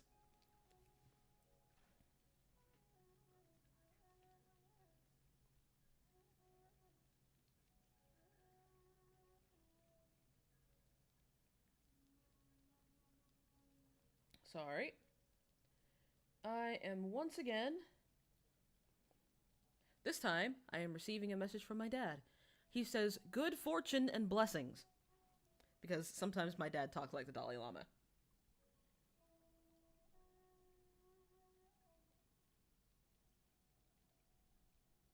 Give me just a moment, guys. I'm sorry.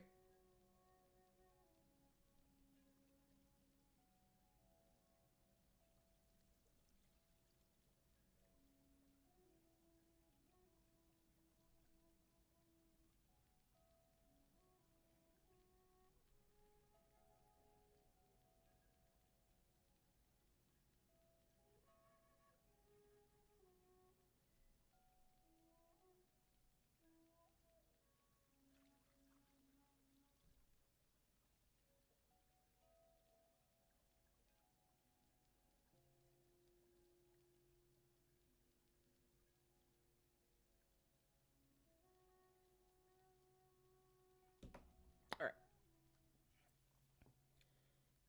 That's done. That is that yeah, that is an ad. It's definitely an ad. A it's definitely the so here is my conversation with the guy who almost all business I do is usually through Discord these days when I talk to people one on one. And the guy was talking to me and he was like, if you're ever in LA and you have some friends, I know, and I think he was trying to be like sweet. He's like, we have a lot of plus size ladies on our team, and if you and your friends are ever in LA, you want to take your career to the next level, you just let me know.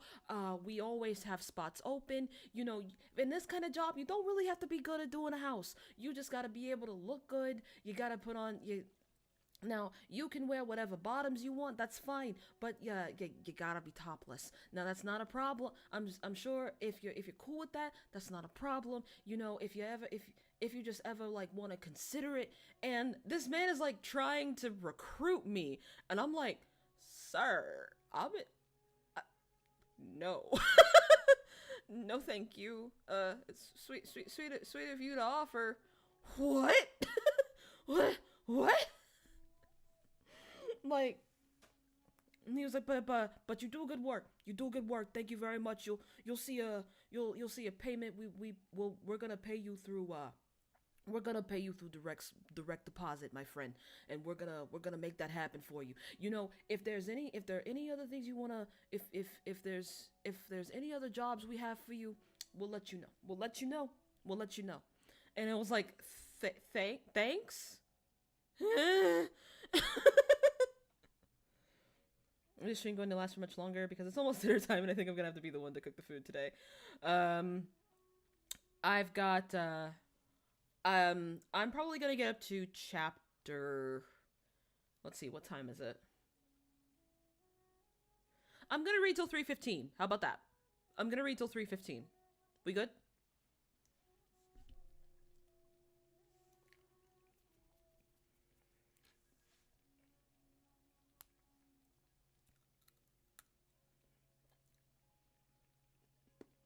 I would never fly here in Portugal.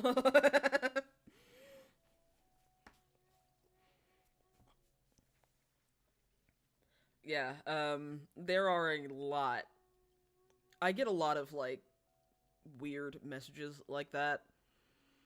Like, if I do, like, a voice thing, I said a few more chapters, so it'll probably be a while. I 3:15, I think, because reading for 2 hours is a lot. It's a big strain on my voice, so.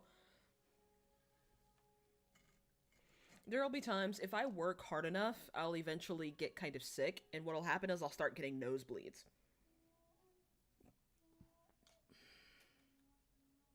And there was one very embarrassing time where my boyfriend and I were first dating, and DJ has always been super sweet and, like, very understanding of all. He's also been incredibly supportive.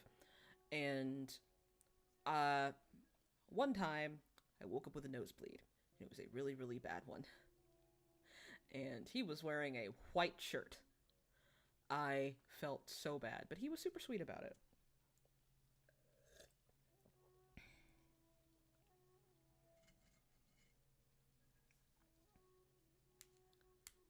That's how I knew he was the one. I don't know if he's listening, because he said he had a lot to do today, but if he's here, I love you. Love you.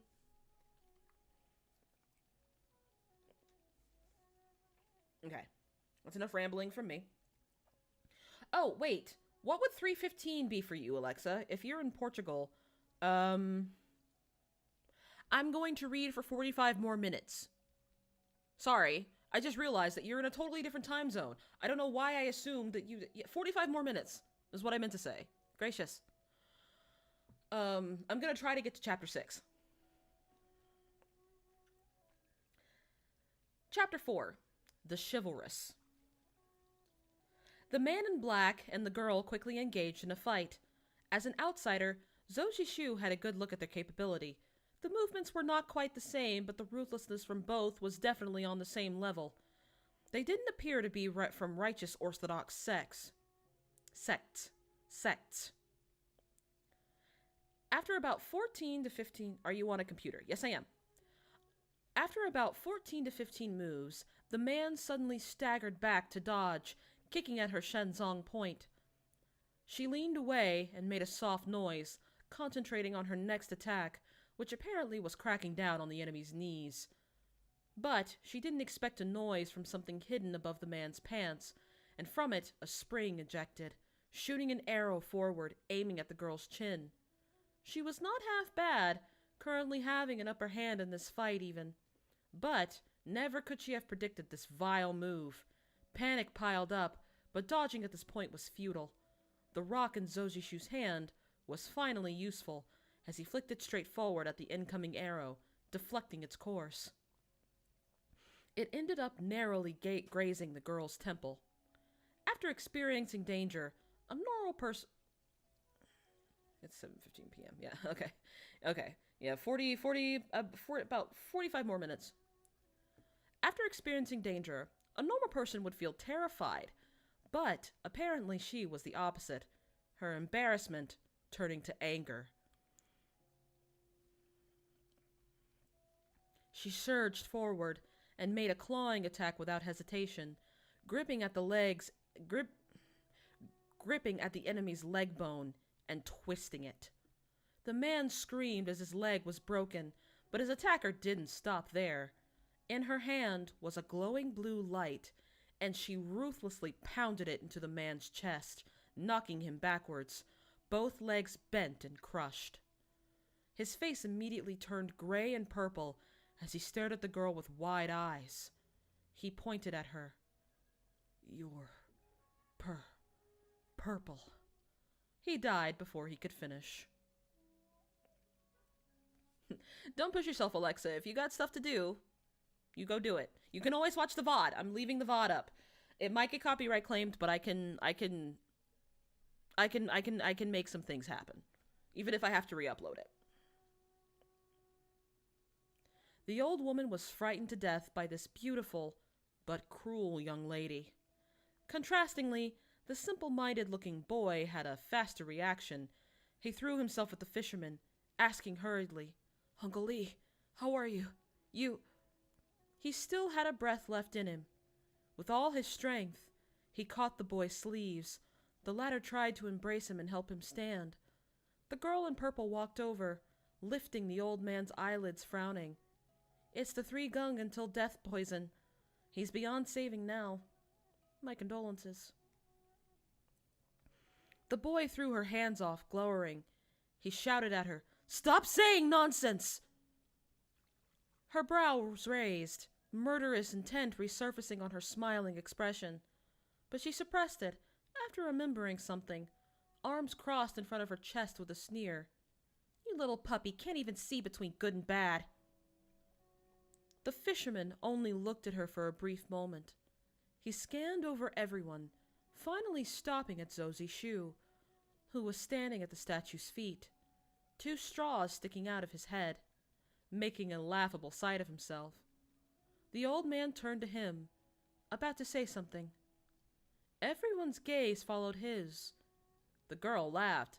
"Ah, I was wondering who my benevolent savior was. I can't believe it's you. I bought you wine, you helped me fight, so we're even." She spoke as if those 2 things could ever be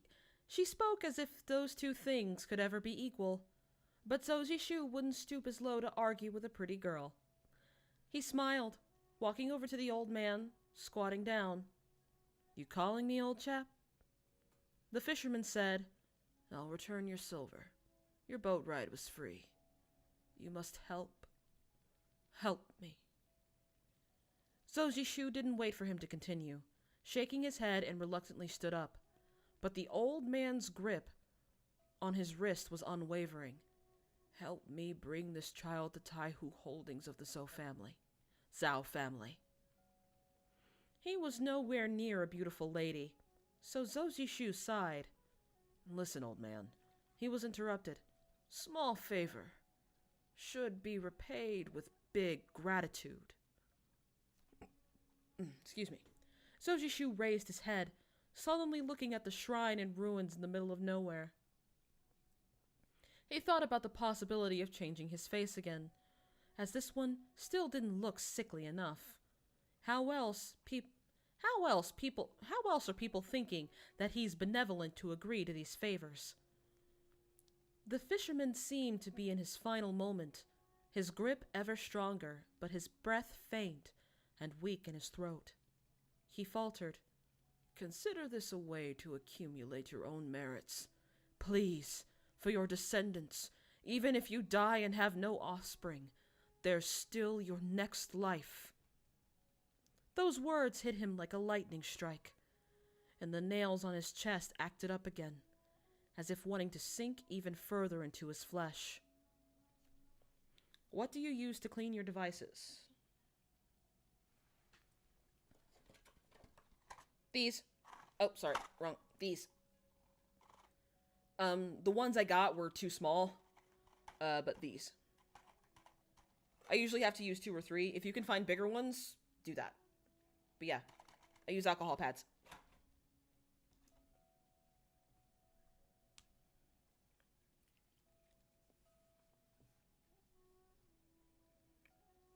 Well, what about a pretty man? I feel like if he's arguing with a pretty man, that can be considered foreplay. Knowing Zoji Shu, anyway.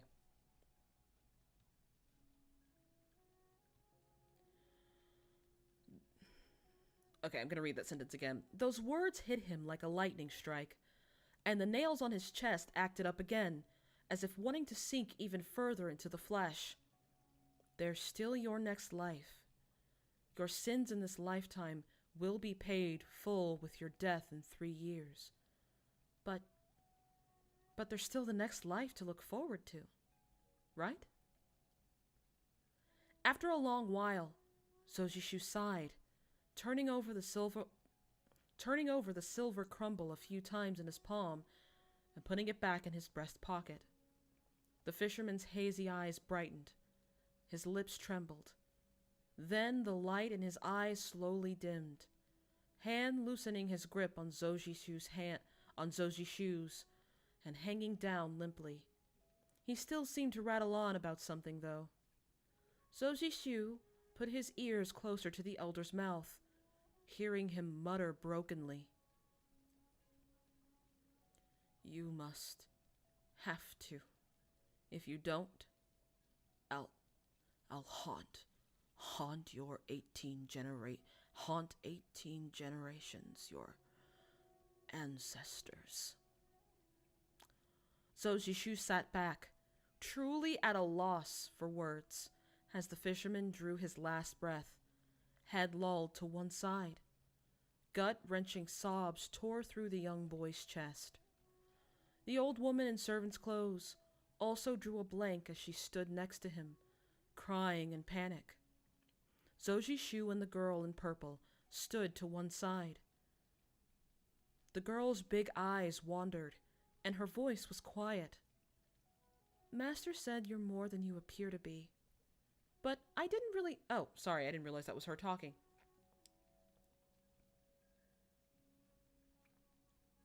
Master said you're more than you appear to be. But I didn't really see it before. Which sect are you from? What's your name? Zojishu graciously replied, This incompetent one is Zojishu. Just a lonely vagrant traveling everywhere. Actually, I haven't had the honor of knowing your name, young miss. She looked him up and down, shaking her head. If you didn't look like a sick ghost and walk and talk like that, you sound more like how Master described. I'm Guxiang. She had never heard of a Zoshu before. I absolutely read that wrong. I just realized I read that wrong. Jesus Christ. Sorry. She had never heard of a Zoshu before. Besides, they only met by chance. There was no reason to be entirely truthful with each other. But she didn't mind it much, patting the young boy on the shoulder. Say, he's passed away already. You should give him a proper burial. Are there more people chasing after you? Still annoyed by her bluntness earlier, he only glared. The grief and anger brimmed inside him had no way to be... The grief and anger brimmed inside him. Yeah, I absolutely read that wrong. Sorry. Sorry, Alexa. Chie? I can read Chie. I can do that. Once again, might have to be on Twitch because it might get spicy. But I can definitely read Chie. If I can find, like a decent, translation for it.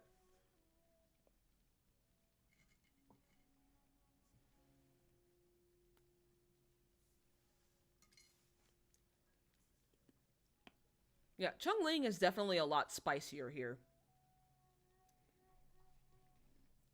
Because they definitely portrayed him as being something of a gentle soul in his first appearance in Word of Honor.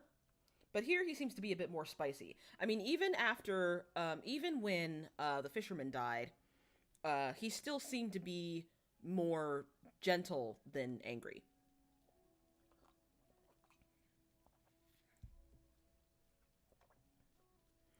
Okay, so where did I leave off? I'm sorry. The grief and anger brimmed inside him had no way to be relieved, so he directed it all at her, as if she was the one who caused the murder. Guxiang raised a brow. This girl had the skills, but still not quite the age in addition to feel of an orthodox... Whoa. Give me a minute.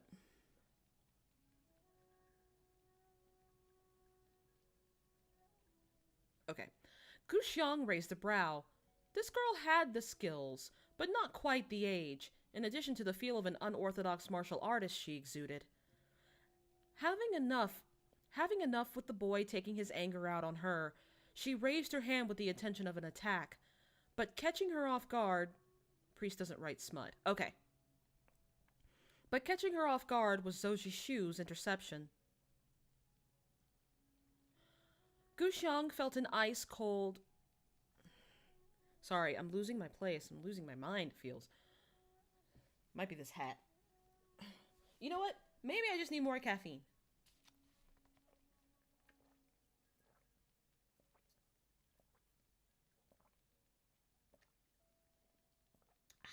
Caffeine.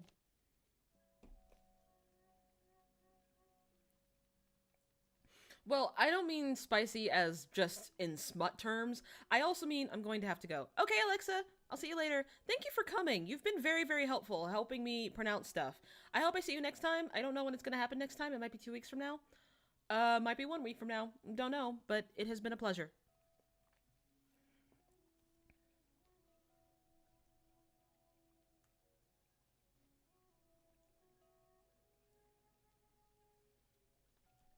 Bye-bye.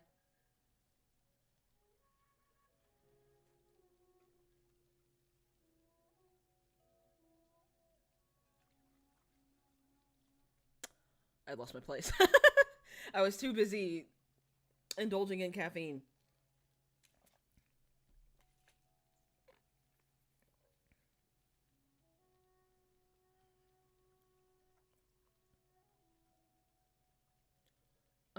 Let's see.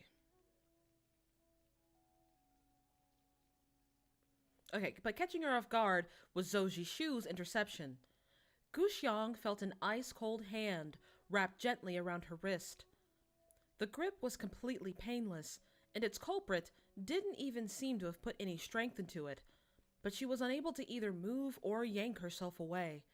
She couldn't help but give this ill-looking man an astounded look, thinking, Master highly respected this one, but he's even more mysterious than I thought. Not sure I would succeed if I were to ever attack him. Changing her mind, as she was a smart one who knew her own limits, she retracted her hands, smirking at Zhou Jishu. Just doing it out of respect for you. Then she turned to the young boy and began scolding. See, little brat, this sister is only passing by, and she helps you out of pity for your situation. So don't look at her like she murdered your entire family or something. Try and avenge him if you want relief that much. How nice of you only to cry over a dead body and bully this good, patient sister. This girl might be clever, but she certainly wasn't kind. Zhou Jishu, for lack of better options, was about to console him briefly, but to his surprise, the boy, after being stupefied by her words, suddenly wiped away the tears with all his might and knelt down. He audibly banged his head into the ground twice, voice tiny. You were right to educate me, miss. I have greatly wronged you. He looked a little more sharp-edged with his teeth gritted way too tight, stretching out his face muscles. In contrast, Gu Xiang was dumbfounded, retreating a half step, blinking her large almond eyes. I didn't say anything to make you kneel to me. Just stand. Just stand up. Quickly. Zhou Jishu bent down a little to help him stand, without the boy even noticing. He suggested, first we should have a burial for old Brother Li. He trusted me to take care of things, so I'm gonna escort you on your journey. But if you two are not in a hurry, you can rest here for a bit and tell me what happened. The boy muttered his assent, so Zhou Jishu helped him find a place behind the shrine to bury the old man. Gu Xiang, after observing and finally feeling her heart stirred, brought them a piece of wood, pulling out a dagger around her waist to carve it into a simple headstone. What's his name? She asked. The boy thought about it for a bit before shaking his head. He only told us his last name's Lee, and that he owed my father something, so he risked his life to help us escape. I just call him Uncle Lee. I don't know what his real name was. Zoji Shu exhaled. People in Junghu pay debts and exact revenge as they see fit. Is there ever a need to leave a name? Jesus. I'm gonna take that again, because wow. That says a lot about how he just views the martial world in general.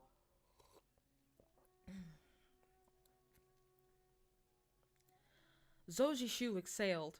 People in Junghu pay debts and exact vengeance as they see fit. Is there ever a need to leave a name? Guxiang had her head down, engraving, "For Uncle Lee the Chivalrous." For Uncle Lee the Chivalrous, on the wooden headstone. She looked it over, giving it to Zoji Shu once satisfied. What do you think? Zoji Shu saw the word uncle missing a stroke the moment he glanced at it, feeling both amused and sorrowful. He added the missing stroke with his finger, before putting it in front of the simple grave. So my neighbor's home. Sorry, I live right above a garage. The young boy knelt down, kowtowing 3 times while trying to quell down the tears. Then he stood up, his back straight. So this is the first in a long lines of graves that Chung Ling starts bowing to throughout the story, because good God. How many parental figures does this boy lose over time?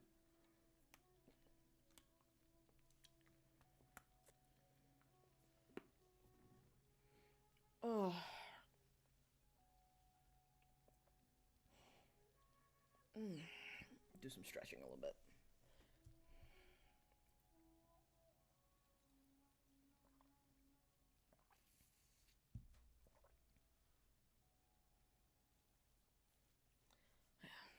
Yeah, Chung Ling seems to be quite a bit more, he doesn't seem to be the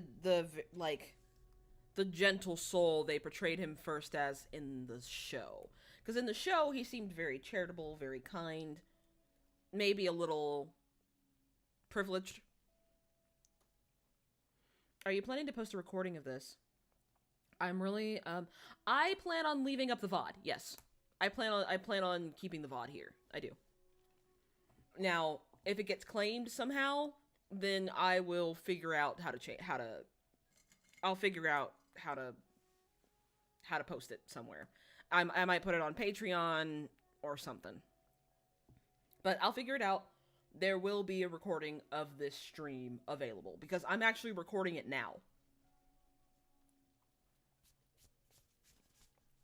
I record all my streams.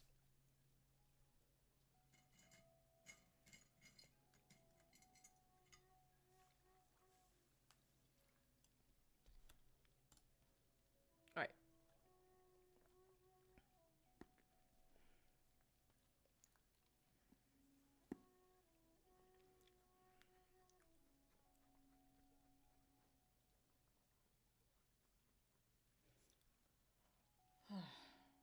Oh, let me close this.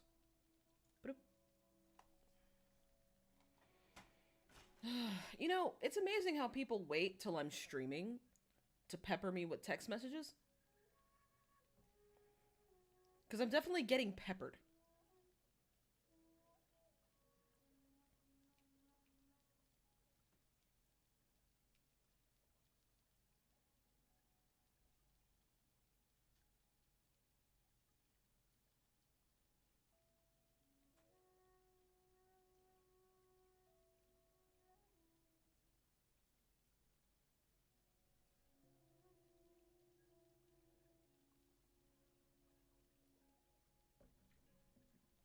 Okay.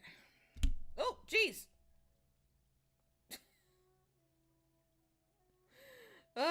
Okay. This mic stand scares me a little.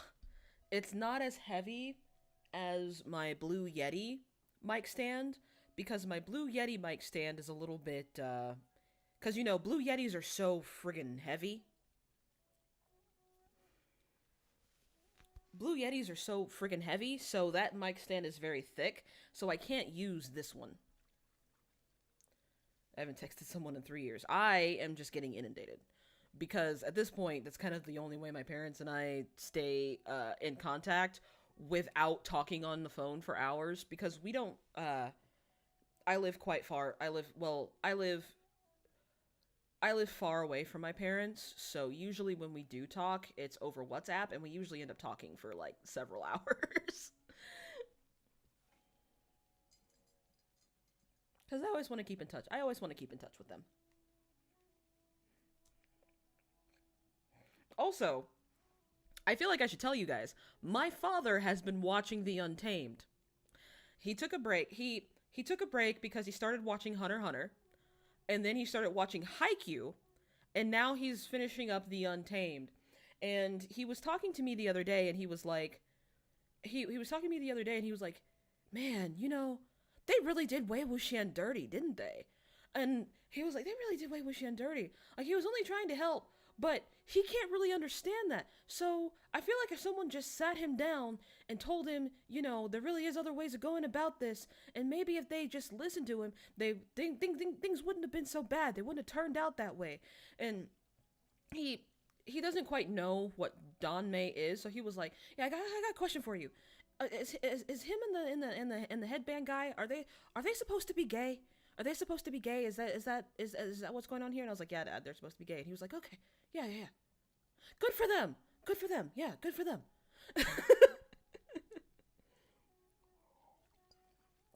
And so every time he finds like an anime or something, he'll call and ask me. He'll be like, are these two characters supposed to be gay? And more than likely the answer is yes, because more likely the answer is yes, because it's either a Danmei or an anime where censorship rules apply and they can't show certain things. So Haikyuu to The Untamed is quite a jump. This is the same man who will watch the show This Is Us and then turn right back around to Battlestar Galactica. So totally normal for him.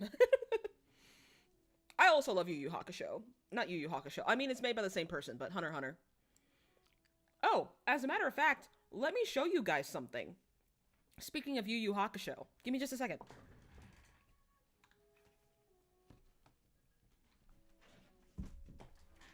I'm wearing pajama pants. Don't judge me.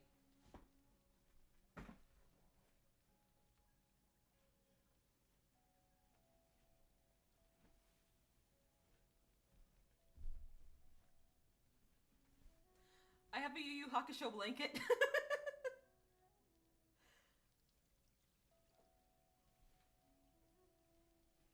Yeah, I have a Yu Yu Hakusho blanket. We got it from Hypeland. And now it just stays in my room. Listen, I want infinite comfort items, and if those comfort items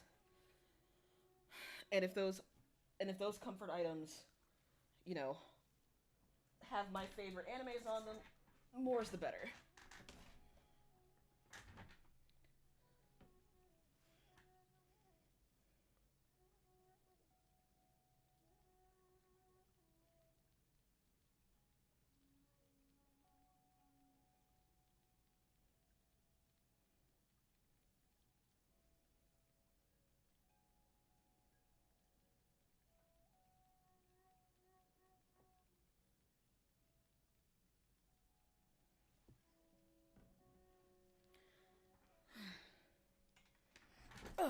All right.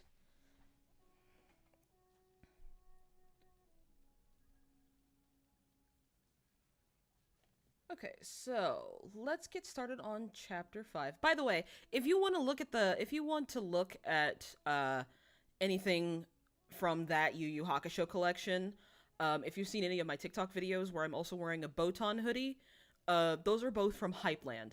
And Hypeland, Hypland, has some great stuff, and their hoodies are super comfortable.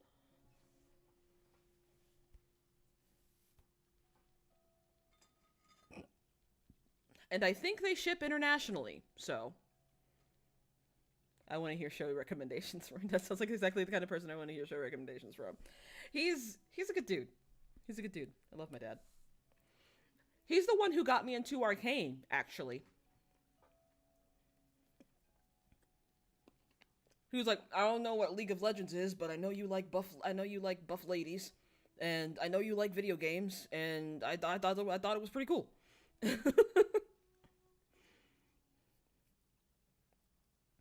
So let's see. All right, chapter 5, the evils. Let me get a drink of water. I will tell you, if my dad suggests any show to you guys, it would be The Expanse. He loves The Expanse. He has all this merch from it to just watch he would just tell you to watch The Expanse. All right, hang on, I'm gonna sneeze. Excuse me, sorry. Okay. Chapter 5, The Evils. Sorry, that wasn't my narrative voice.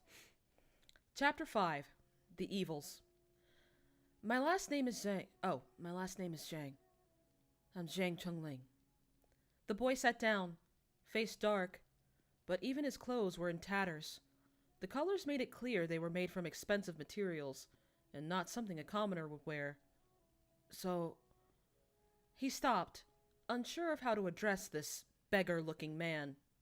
Just call me uncle, Zhou Jishu replied blatantly. Zhang Chengling tried to smile but didn't really succeed. He lowered his head, looking at the ground inside the shrine that was covered in dust and overgrown with grass, still in a state of shock. The great tragedy came in a blink of an eye without knowledge, and his mind had yet to catch up to what happened. Guxiang whispered, Zhang Chengling? That sounds kind of familiar. Zhou Jishu asked, Is your father Sir Xiang? Of the Namhe Holdings? Guxiang blurted out in surprise, You're Zhang Yusen's cousin? Doubt and how on earth does Zhang Yusen have such a useless offspring like this one was evidently written on her face. Zhang Chengling must have seen it too, as his head dropped even lower, hands balled into fists by his side. Zhou Jishu had to swiftly interrupt Guxiang's spirit-crushing session. Sorry, that was funny. Zhou Jishu had to swiftly interrupt Guxiang's spirit-crushing session, having realized earlier that this girl would just say whatever people hated hearing. He coughed. I hadn't known. My apologies. Guxiang started bombarding him with questions. Your father has quite a reputation, huh? A few days ago when we arrived here, we got to hear the story about his glory days back when he was younger, and that the family and business recently have been doing very well. People said after getting successful, he settled here and half detached himself from society, never engaging in any affairs. The holdings were also said to house guests who were pretty decent at martial arts, so no one dared to stir up trouble. Who would hunt you down when you have a father like that? Jesus Christ. Her voice carried a flippant attitude, since the whole problem didn't concern her in the slightest. The old woman clearly felt indignant as she stood up. My lord was the best well-doer you can find. The most honorable, kind-hearted, and generous. He will always help people, even when he has no idea who they are. Guxiang only scoffed, tone enigmatic. All right, Auntie. We know how good of a father this little one has already. But does this honorable, generous father stop you two from being chased down late at night? Zhang Yusen had only reached 50 not long ago, and it was not an exaggeration to deem him someone of virtue and prestige. He had not been doing a lot of Jianghu business since he had started building a family for himself. But if there was ever a grand event, it'd still be obligatory to send him an invitation. Zhou Jishu felt the dead should at least deserved some respect, and while the girl's attitude might be unintentional, it was still ill-mannered of her to have said those things. He cut in. Just now, who was that person trying to kill you? Zhang Chengling went silent for a bit, then spoke under his breath. He's Zui Feng. He's Zui Feng, the hanged ghost. What did you say? Zhou Jishu and Gu Xiang both exclaimed. The former was frowning. On the latter's face was quaint surprise. Zhang Chengling repeated with emphasis on every word. It's Wei Yu Feng, the hanged ghost. I heard someone calling him that with my own ears. He took a deep breath suddenly, as if remembering and realizing something. The blood that night, the smoke and fire, the screaming, they all came back to him at once. He stood up shakily, face pale, whole body twitching, not uttering a single word. Gu Xiang jerked, pointing at him. Is he having a seizure? No, honey, he's having a panic attack. Zhou Jishu's face was solemn. He got to the boy, brushing over the acupuncture point that would help him pass out. When Zhang Chengling turned soft and unconscious in his arms, he carefully laid him down. He sighed. His mind shut down from the memory onslaught. Just let him rest for a while first. He turned to the panicked woman. Is someone plotting against the Zhang family, Aunt? All right. Oh, also, thank you for the bless you, Curtis. Seeing Zhang Chengling in such a state, she lost all will. After many tears and snot, she finally recounted the exact events.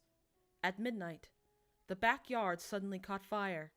Then came in the men in black, who appeared out of nowhere, looking like hordes of demons dropping from the sky.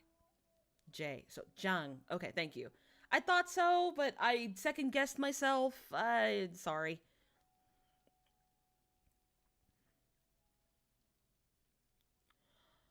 The most terrifying thing was that all guests, those masters who could okay, hang on. One more drink of water.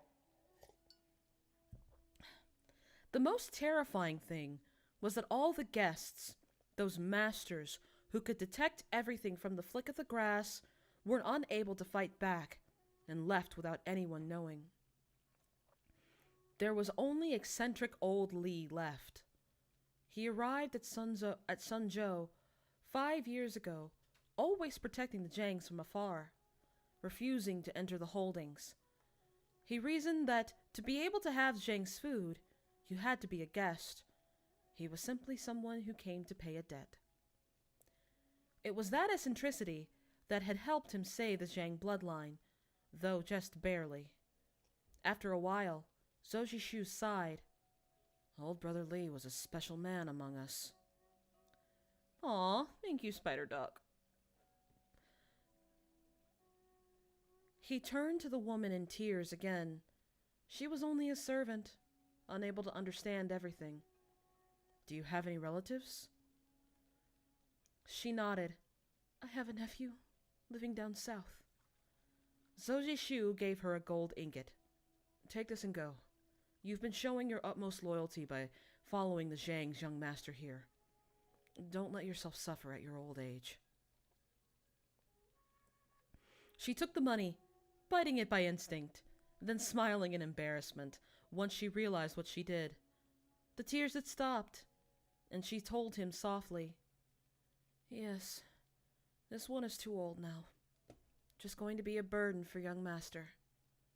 Practically staying at a place where a dead body was buried and grass grew everywhere was not really a good idea either, so she left immediately.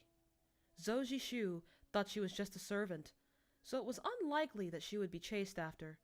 She showed her gratitude and walked away while he watched her expressionlessly. It was midnight, so Zhou Jishu knew the prickling pain in his chest right now was the nails acting up. It was not the kind of pain that mangled your body, or the slow, simmering kind seen with internal injuries, but one that felt like someone was cutting his meridians apart, one by one.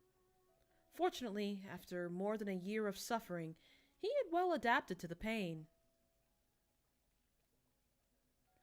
The background music comes from mynoise.net, which is a great resource for ambient noise to study too. I write to it all the time.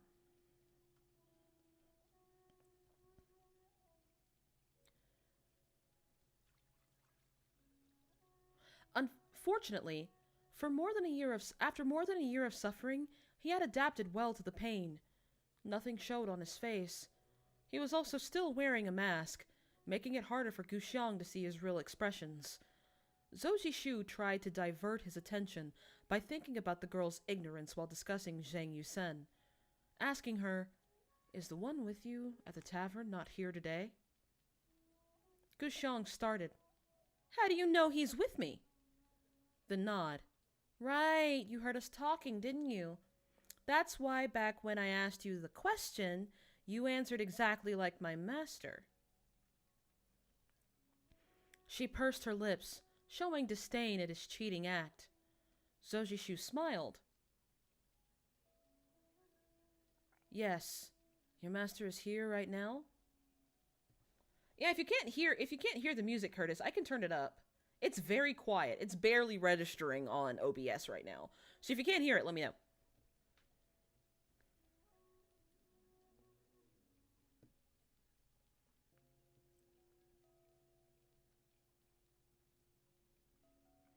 Zhou Jishu smiled. "Yes. Is your master here right now?" Guxiang sat on the incense table, with her legs swinging, not touching the ground. She tilted her head, eyes casting downwards, appearing completely innocent. Then she shrugged. "He went to see his old lover." Guxiang wrinkled her nose. Oh, sorry, I skipped the line. Zhou Jishu stared at her doubtfully. She was very pretty, so she had thought she was one of the man's concubines. Guxiang wrinkled her nose, glaring at him. "Why do you look at me like that? Do you want me to guard outside his window and hear him doing it with another man?" Zhou Jishu coughed in faint embarrassment, rubbing his nose. "Young miss..." Guxiang looked like a small animal baring its sharp teeth at him. She then turned her head away in thoughts, poking the still asleep Zhang Chengling with the tip of her toes. "Do you believe him? That the man in black was the hanged ghost?" Zhou Jishu hesitated. He must have meant the hanged ghost from the ghost of Qingzhou Bridge. Qingzhou Ridge. Sorry, it sounds like Choctaw Ridge. He must have meant the hanged ghost. He must have meant the hanged ghosts from the ghost of Qingzhou Ridge. A brief mockery colored Guxiang's gaze. Old lover, brothel worker, right? I mean, you're not wrong. "You truly know a lot. How many hanged ghosts do you think there are in this world, really? How many hanged ghosts do you think are in this world, really?" Zhou Jishu shook his head. He was about to reply when the pain in his chest attacked, so he had to pretend to be pondering carefully. He said after a while, "Legend has it that in Qingzhou Ridge, the Mount of Fengya, there's a place called the Ghost Valley. In recent years, people guilty of horrible crimes in Jianghu have nowhere else to go have been seeking protection there. But once they enter the valley, their humanity will be lost, all mortal grudges wiped from their mind. Surviving in the valley is no easy feat either, as one will end up near dead. All in all, the stories are pretty terrifying, so their enemies never speak of them. I heard that Zui Feng, the hanged ghost, used to be an infamous flower thief, with a body count of 26 young people, both males and females. Oh,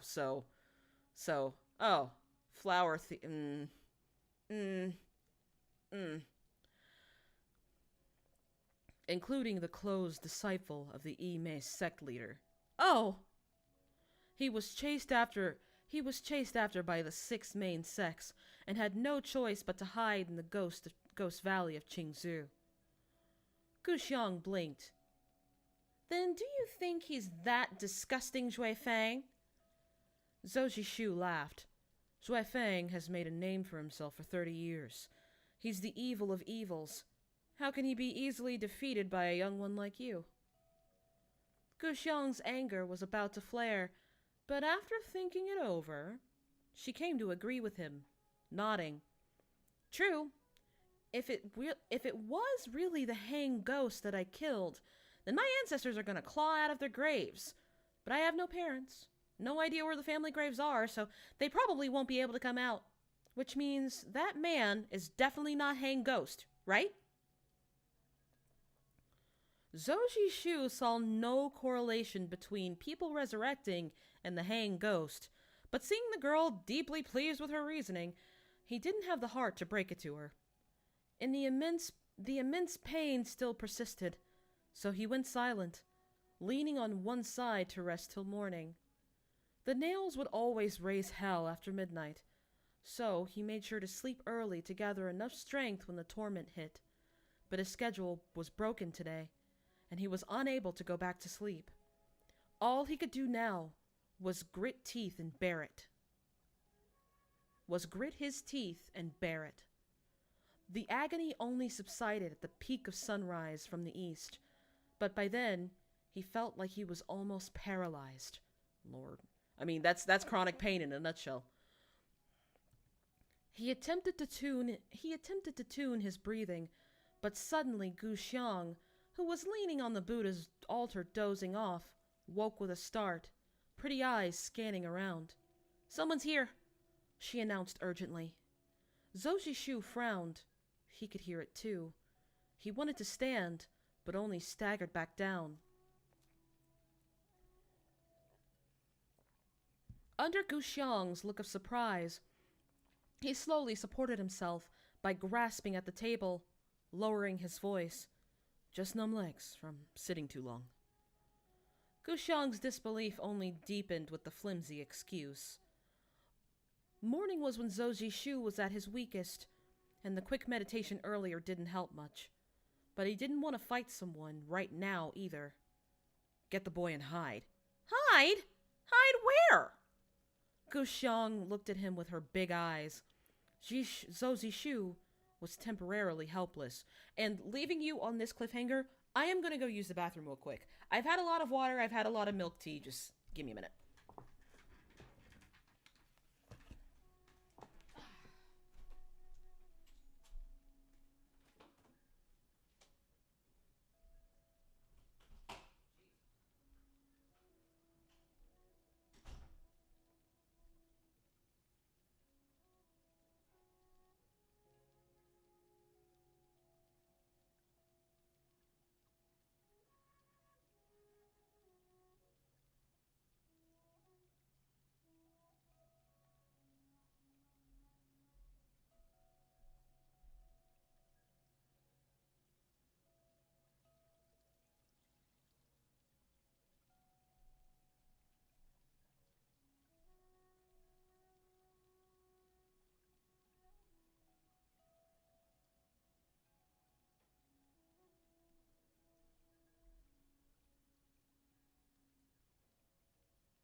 Alright, I'm back. Okay, do me a little flavor and tell me if you guys can hear the music now.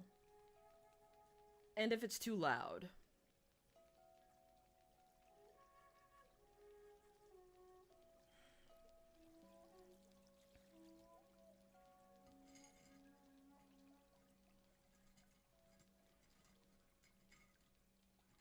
If I'm gonna do this regularly, I need to come up with, like, a stream bot.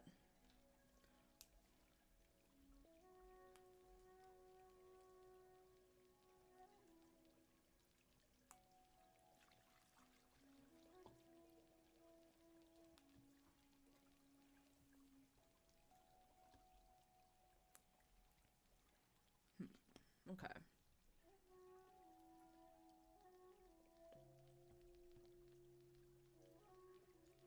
Yeah, let me know if the music is too loud. It doesn't feel like it, but I always want to make sure.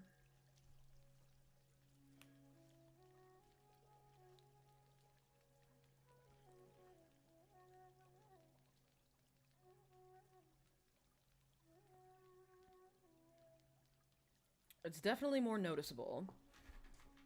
Okay. Because what makes it hard sometimes is that sometimes I just can straight up not hear. Seems fine to me now. Yeah, sometimes I can't hear how loud the music is compared to my voice when it's on stream.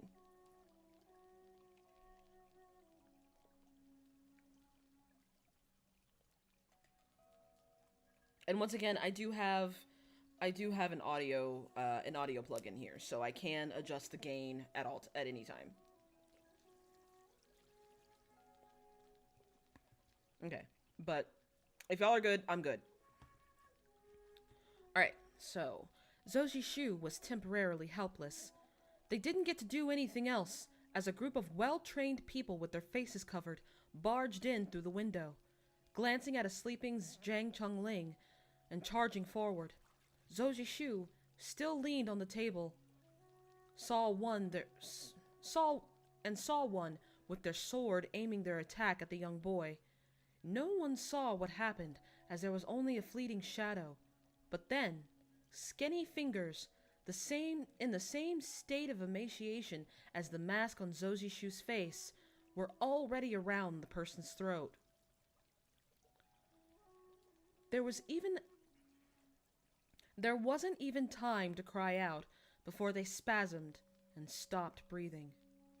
The cruel method got the attention of the rest of the group. They had no choice but to halt and take precautions against this sickly-looking man who seemed like he couldn't even stand straight. Guxiang secretly stuck her tongue out, jumping from the incense table to stand behind Zoji Shu. He knew at first glance that those people only dressed to intimidate. They couldn't be expendable assassins with all this cautiousness. It had been Tian Chuang. They would have never hesitated to put the mission... Had it been Tian Chuang, they would have never hesitated to put the mission first, even with their friends or their own life was on the line. They were definitely not those infamous ghosts, either. The ghosts could never be this coordinated. Seemed the Zhang family was specifically targeted. He leisurely fixed his sleeves, as if the rags he was wearing were his old robes, hemmed with silver thread. Halfway through, feeling ridiculous himself, he stopped with a smile. It's way too early to be attacking a defenseless child, isn't it? The least you can do first is say hi.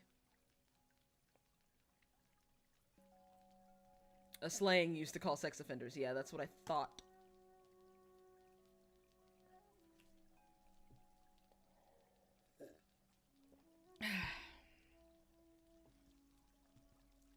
Ooh, the beauty. Okay. Oh, jeez.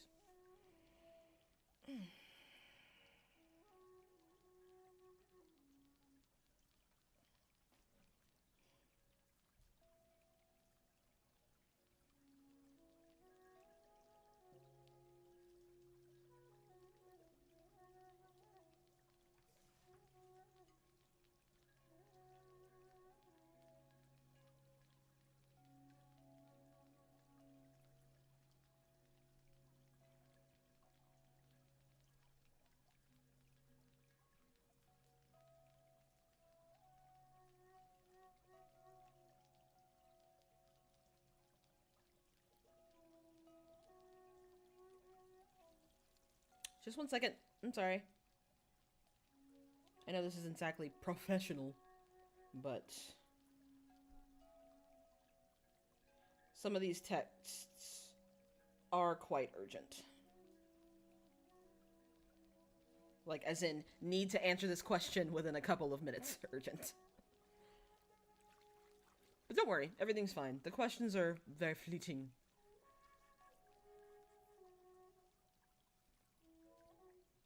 Alright. Chapter 6. The Beauty. No one made a sound. The group quickly exchanged looks, disregarding Zheng Tongling to solely circle around Guxiang and Zhou Zhishu. Guxiang sighed. What an unfortunate situation. I haven't done good deeds in forever, and of course the moment I did, troubles came for me. Brother Zhou, I'm just a frail maiden who has never been attacked by this many before. I'm very afraid. Please protect me. That last sentence could really scare people to death. Zhou Zhishu almost had to struggle to breathe properly, giving Guxiang a bothered look while the girl put on her best poker face. Then she stared back at him, witheringly. The group of assassins felt somewhat out of place during this lovingly tender staring contest. It wasn't clear who issued the orders for the others to move forward, but in no time, the web-like formation was created, caging the two inside. Only now did Guxiang utter a soft, "Ah!" Face sterned, interest peaked. The delicate charade was dropped. She ignored Zhou Zhishu, pulling out a small dagger, ready to face the oncoming assault. She had faith in her own capability, but quickly realized the formation was quite a tough one the moment the fight started. There were 14 enemies, and while it was possible that not all of them would be a match for her, as a whole, they had created continuous pressure on all sides, making the situation increasingly perilous. She ended up forced to retreat while fighting, with the formation simultaneously closing in on her, blocking all sides. Doubt festered in Guxiang as she withdrew next to Zhou Zhishu. They stood with their backs toward each other. Zhou Zhishu's gaze darkened. He watched their enemies without blinking, telling Guxiang, "I've underestimated them." Guxiang couldn't take it in at first. Her head sweat faintly. What is this formation? Zhou Zhishu replied, "I've never encountered it before, but it's said there exists one called the Formation of Far and Wide. Its structure is ever-changing and well-coordinated. Every person's gap can be filled in by others almost immediately and immaculately, creating a barrier through which nothing can pierce." Guxiang cried out as Zhou Zhishu used his bare hand to stop an oncoming blade and knocked it away. "Then what do we do now?" Zhou Zhishu gave her no answer, eyes entirely focused. All of a sudden, he flew up, using the altar as a platform to launch himself further into the air. The dusty table didn't even budge during the whole process. 3 masked men followed him immediately, swords blocking every way out. But Zhou Zhishu unexpectedly moved backwards, wriggling through their defense like a fish to reach the Buddha statue. He made a noise, and with an unknown strength, using his hands to propel the statue forward, mumbling, "Buddha, have mercy and help me this time." The stone statue came at the unmasked men with full force. Guxiang immediately stooped down to get out of its way, feeling the wind grazing her hair. The 3 after Zhou Zhishu in midair were not that fast. Welcome back, Alexa. They didn't expect this retaliation at all. Facing it head-on was the only option, since there was no way to dodge or seek assistance. And naturally, they were knocked back, creating a gaping hole in the formation. Guxiang snickered. Interesting.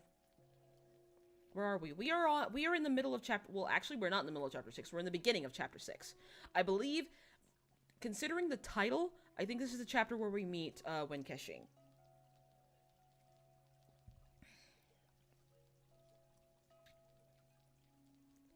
She didn't let this momentum go to waste, and with the wave of the arm, an arrow shot out from inside her sleeve. The one directly facing her had to bear the brunt of the attack with their face, and they fell back without a sound. The remainder lost all their courage. Guxiang's murderous streak made its appearance again, and she started charging at them without a care. Zhou Jishu had exhausted all his strength with that move, his yet-to-recover limbs now temporarily numb. He sat calmly on the incense table, with no further desire to boost his might. Guxiang only noticed after a good while. She turned on him, tone accusing. "Zhou Shu, what are you doing?" Zhou Jishu replied unhurriedly, "Little Sister Gu, I'm a frail beggar. I'm just a frail beggar who has never been attacked by this many before. I'm afraid. Please protect me."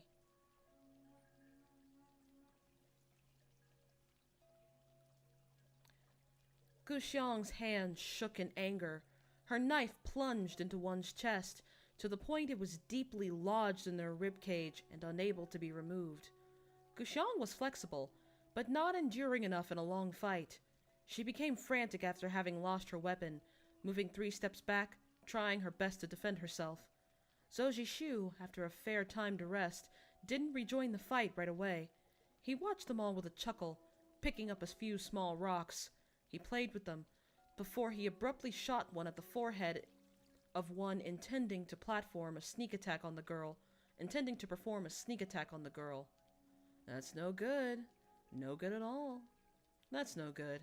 No good at all. Your moves don't have a structure to it. He gave her some directions at the same time. He was quick as lightning, flicking another stone at one's Huantiao point, to make them lose balance and stumble forward, conveniently right under Guxiang's feet. She instinctively lifted her leg, a reflecting light flashing under her shoe to reveal a tiny blade, which was used to stab the person in the throat. Zhou Jishu continued leisurely. "The foundation is of utmost importance. If your phases are without roots,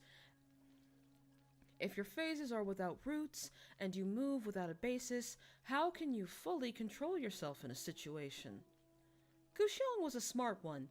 She bent her back to dodge a sword, kicking at the enemy's leg.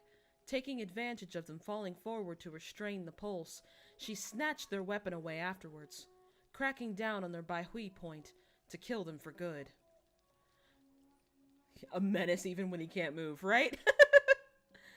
Another stone was shot at one's Jiangjing point.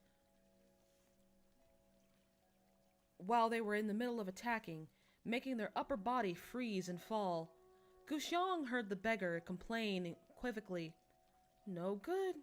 Still no good. The formation has been broken. That's not an excuse to take risks. Stop underestimating things." At those words, the lotus shape created from her feet movements became more lively and flexible.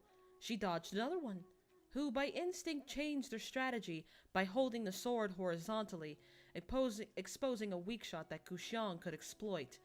She easily took down 2 more thanks to that. In no time, bodies littered the ground. The rest of the masked people glanced at each other and retreated. Knowing this would not go well if they continued, Zhou Jishu frowned. These people were way too troublesome. He did agree to take the boy to Taihu Holdings, or wherever, but he wouldn't tolerate the possible hordes of attackers along the way. If he let them go this time, they would just come back later during the journey. These murderers with ambiguous identity, who tried to eradicate every single person in the boy's family, were truly the true scum of the earth. I added a word there. My bad. Literally menace for menace. Kinda, yeah. A fleeting motion made Guxiang dizzy. The person who was just sitting at the table was now at the shrine's door. The masked person nearest to him only had time to lean away before their shoulder was dislodged with a cracking sound. Zhou Jishu had his hand around their throat, twisting it with the gentlest movement. The tip of his shoe lifted the victim's fallen weapon at the same time. On his pallid face was a smile that carried all of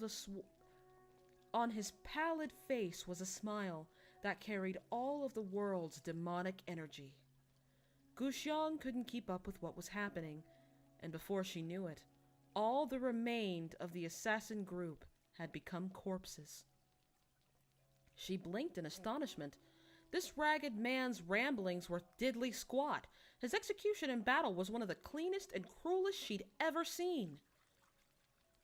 It really made one wonder who he was. Zhou Zishu was actually not holding on as impressively as she thought, his legs like jelly, body not having enough time to recover since he touched the ground again. There was a slight sway to him after he had finished all of them, but he had no intention for Guxiang to find out, retreating a few steps as his strength allowed. His walk seemed light as a feather, but in reality, he was in a miserable state.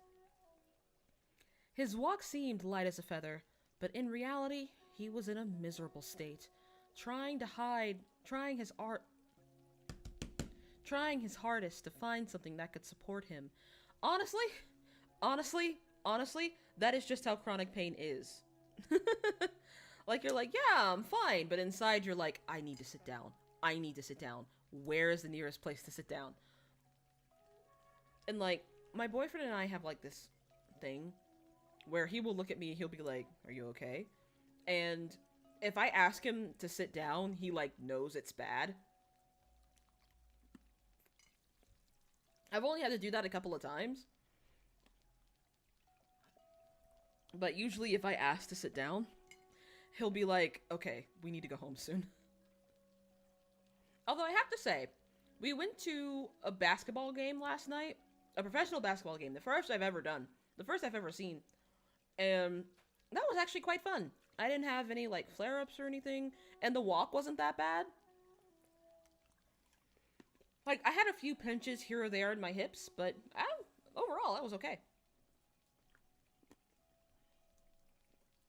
To be fair, I also remembered to take my medication that day, so, you know.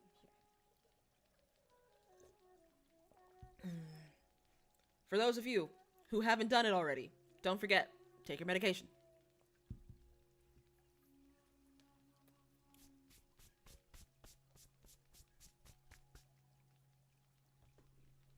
Okay. A pair of arms suddenly appeared behind out of nowhere, propping... So true, I kind of after straining my knee. Sometimes I can't even move my left leg. Yeah, I have issues with back and hip pain. Because of scar tissue buildup in my hip area.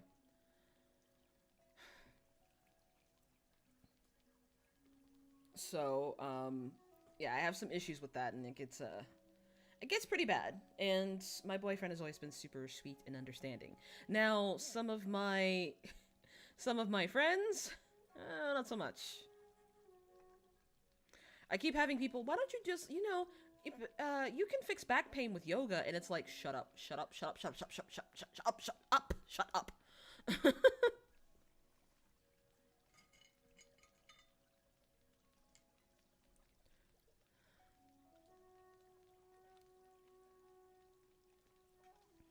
Okay, so, where was I? Oh yeah, a pair of arms suddenly appeared behind out of nowhere, propping him up firmly.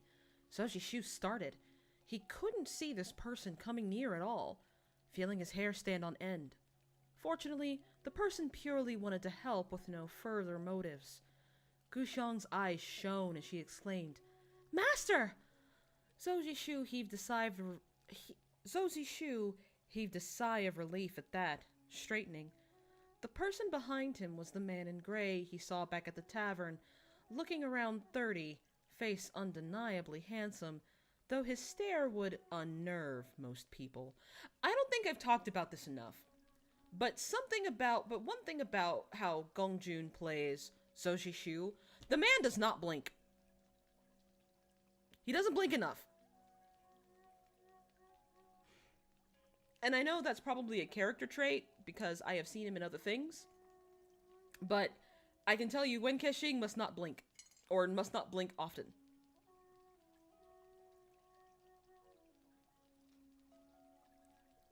Those intense eyes were fixed on Zhou Zishu right now, full of impudence, looking as if they wanted nothing else than to uncover what was beneath the layer of mask on his face. Zhou Zishu coughed. Thank you. Wen Kexing.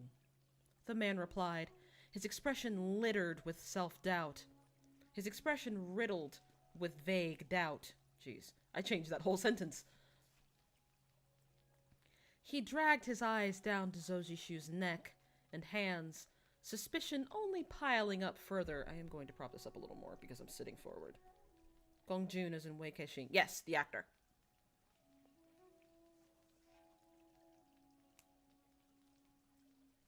That's why he's so good. Honestly, yes, you're right. I have already expressed my love for Gong Jun and how amazingly he plays Wen Kexing. Like, you can tell that he is 100% into it. Like, I would almost say that, I believe his voice actor's name, I believe Wen Kexing's voice actor's name is Wang Kai, if I recall correctly. That might be wrong. But I almost feel like his dub artist can't keep up with the emotion, the expression he uses. Because honestly, Gong Jun is a master of micro expressions. Like, the way his face changes with just the slightest bit of expression is like so cool to me, and I want to know how he does it. I want to know how hard he trained to be able to do that, because that shit is not easy. Crying on cue is not easy either.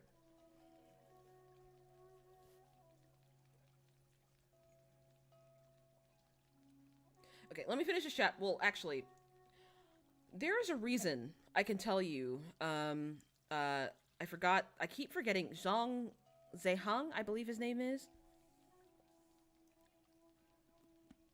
I had to give it up because of the pain. I did too. I had to give up my job because of the pain. I get it. It sucks, you know?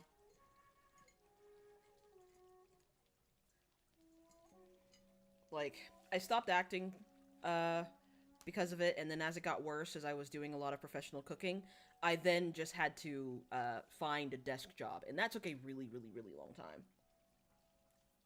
Like, it's always easy to cope, you know? But sometimes it creeps up on you and you get really sad. But one of the reasons I can tell, one of the things I can tell how that Zhang Zhihang is getting like really, really emotional during his scenes is because when you cry on command, you have to blink a lot. And your face, you usually have to blink, and your face is usually very still. But the way that his lips start quivering and the fact that he tries very hard to not blink, you can tell that he is that into the scene. And to be able to be that into a scene but still be able to use it to your advantage requires a lot of skill. Because there will be a lot of people who will be too emotional to continue a scene. But he absolutely uses it to his advantage.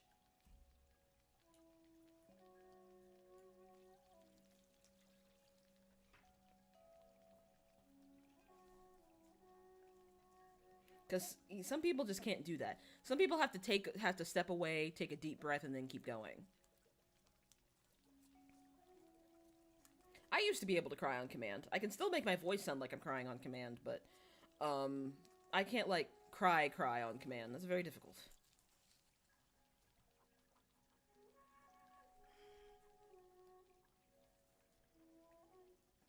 I used to have, well, actually, when I don't want to start telling stories when I actually have another story to read. But yeah, the thing is Word of Honor, because the characters are a bit older than, say, in the Untamed, I feel like they chose the perfect actors to tackle some of the more intricate emotions. And the emotions... here's a good way to describe it.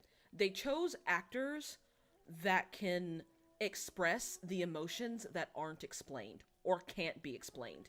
I hope that makes sense.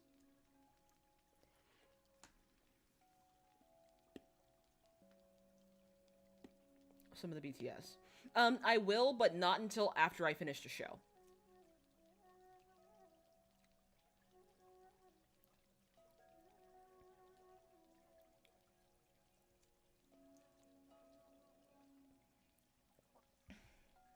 That never worked for me. I was just able to that never worked for me. I was always just able to, like, make myself cry. Mostly because I have a deviated septum and bad sinuses, so it's not that hard to make my eyes fill with tears, to be honest. All I have to do is open my jaw like I'm yawning. Now, granted, that means that I could come off as a bit insincere, but... But what was I? Well, where was I? I got off track. I started rambling. I'm sorry.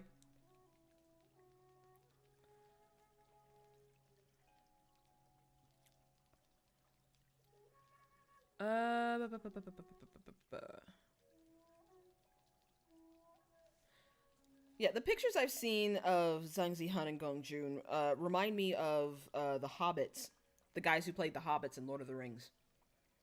And apparently they're all still very close friends. I hope whatever Zhang Zihan is doing right now that he's doing okay.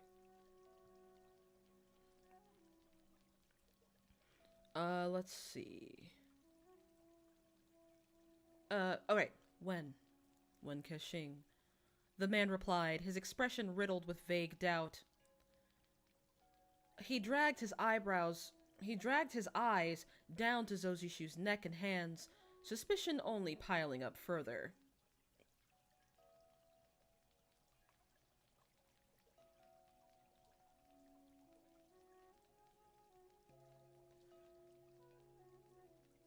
Even though Zhou Zishu couldn't detect the man's intention, he had confidence in his craft.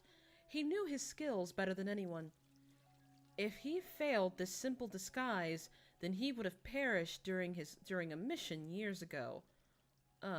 Thank you, Brother Wen, he said calmly. The man tore his gaze away after a good while. It's nothing. He strolled into the shrine after that.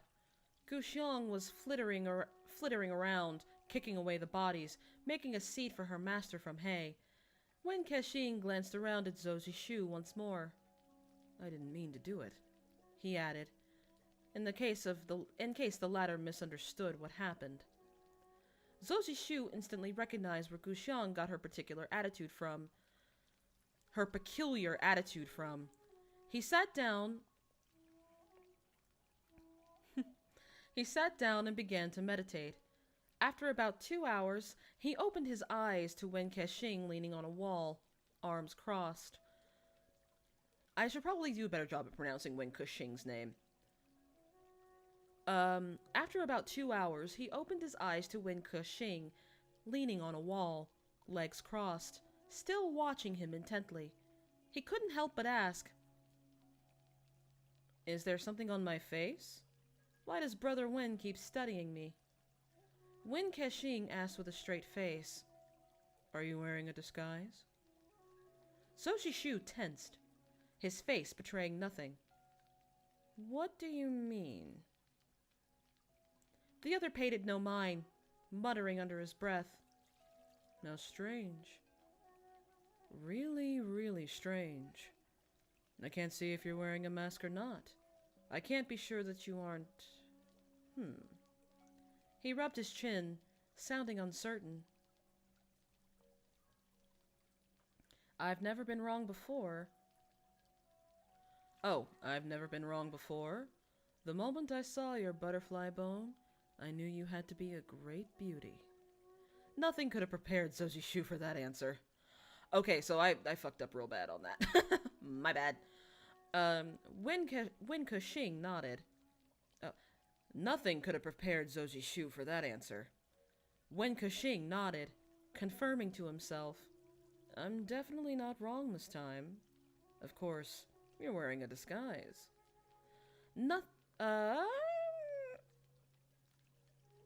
Nothing could have prepared Zhou Zishu for that answer either. Sorry, I'm getting a little confused. More water. Maybe some caffeine. Let's do some caffeine.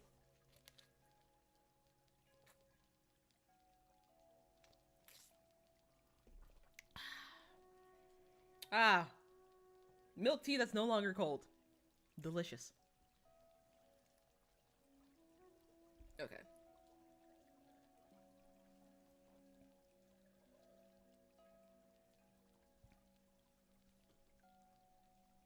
Okay. So I'm gonna start back up at when Keshing asked with a straight face.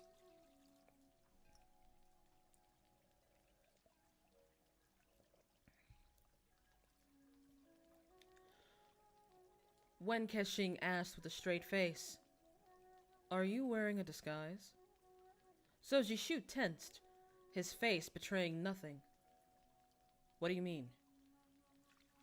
The other paid it no mind, muttering under his breath, "How strange. Really, really strange. Excuse me. I can't see if you're wearing a mask or not. That can't be sure that you aren't. He rubbed his chin, sounding uncertain. I've never been wrong before. The moment I saw your butterfly bone, I knew you had to be a great beauty." Nothing could have prepared Zozi Shu for that answer. When Kushing nodded, confirming to himself, "I'm definitely not wrong this time. Of course you're wearing a disguise." "I'm definitely not wrong this time. Of course you're wearing a disguise." Nothing could have prepared Zozi Shu for this answer either.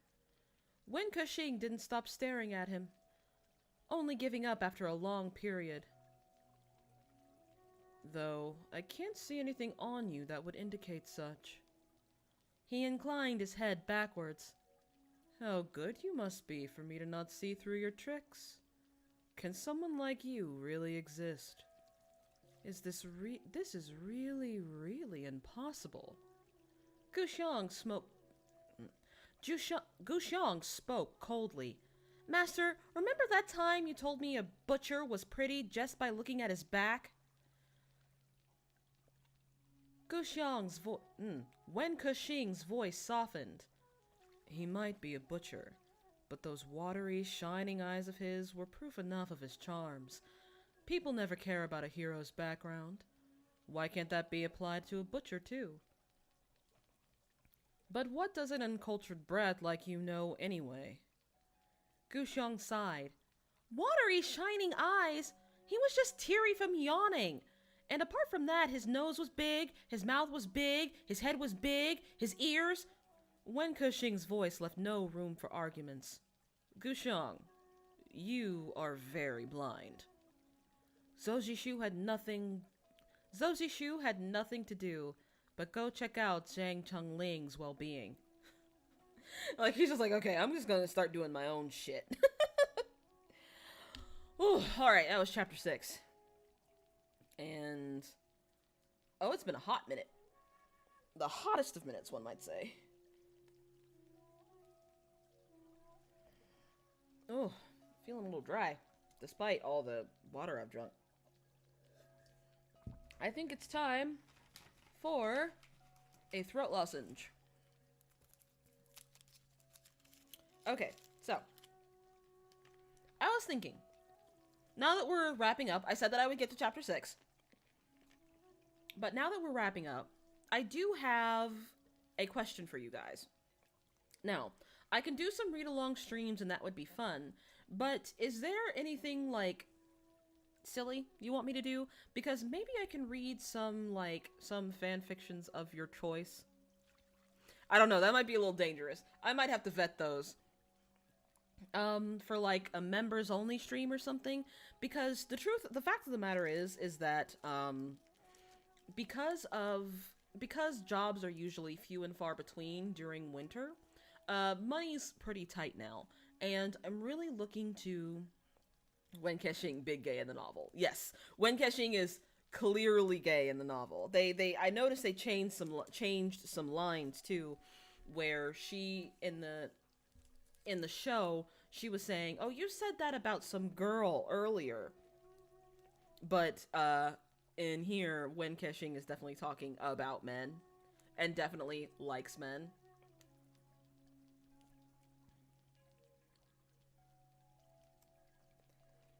But sorry, I got off topic.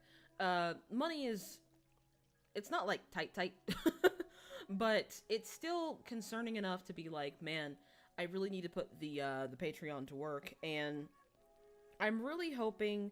I am having a hard time wrapping my head around getting it to work, if I can be blunt. I have never done something like that before, and just thinking about it honestly makes me a little nervous. And because you guys have been so sweet and nice, and honestly, compared to my last channel, you guys are some of the most respectful people I've ever come across. Because my last channel centered mostly around Overwatch, and if you know Overwatch's reputation, not exactly known for being the most polite and respectful people ever. So, you guys have been very, very sweet. And I'm also trying to bring a lot of the people from TikTok over here to YouTube, because frankly, TikTok, I'm a little bit done with TikTok, especially with all the drama that's going on lately, because it's a lot. And when I tell you I am trying to be gone, I'm not gonna leave it, but I am definitely trying to find other ways to reach out to a community that doesn't involve people tagging me in videos of people's relationship drama. I always get tagged in things, and people ask me thoughts, and it's like, and prayers. I don't know what like that's y'all. I have nothing to do with this. But a lot of people have said that I should be including you guys, have really encouraged me to get the Patreon going, and I really, really need a new camera, because what I want to do is, I haven't talked about this very often, but I used to be a pastry chef. And I think it would be really cool to make desserts. Your TikTok's only for BTS and thirst traps. I use it for recipes. I use it for recipes and D&D. So I get it. But I used to be a pastry chef. So I would love to make pastries based off of characters that I see in TV shows. Like, I could absolutely take everything about Win Keshing's character and make it sort of like this, and what I was thinking of was like a nice, very fancy, like lava cake type thing, and then when you when you put your spoon in it, that it would like ooze out red, something like something like raspberry, or even like red velvet. I would absolutely make something red velvet for Win Keshing. I feel like that would be very apropos. But the problem is I cannot use this camera for that. This camera cannot be used in the kitchen, because last time I tried to, it went badly. And the other camera I have is not a good one, and it keeps crashing. Yeah, I was a very subpar pastry chef, Jennifer. I became one by accident. Because the chef I worked with really needed help, and I figured that I should help him out. And I just became pastry chef. But I did learn a lot of useful things, and I liked putting that stuff to good use. If you guys have gone to my Instagram, you'll see all the stuff that I've baked in the past. The wedding cakes, the cupcakes, mostly the cupcakes. And I would absolutely love to do something like that for characters that I see in all of the shows I watch. So, but my kitchen is small, and this camera is not built for that. So I very much need a new camera. But I don't really have room for spending extraneous money right now. You see what I mean? So, I'll be crowdfunding that soon, I guess. I can't use coffee, because I do a lot of not safe for work, with all the books I read, and coffee does not appreciate not safe for work. So I can't really do anything with coffee. But yeah, once I get the Patreon... Okay, sometimes we stumble into things. And your Wencaking bleeding lava cake sounds incredible. I hope so. I would have to find out a way to get it how to work, though. I love making sweets. I only know one sweet, pastel de nata.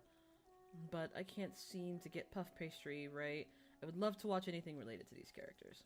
Yeah. My first, to be honest, I would probably, depending on how long it would take for me to get another camera and for me to get the supplies I need to do what I need to do, I might be doing Bleach characters first, because since they are from shonen anime, I wouldn't say shonen anime characters aren't complex, but let's be honest, it's Bleach. They're a little less complex than Word of Honor.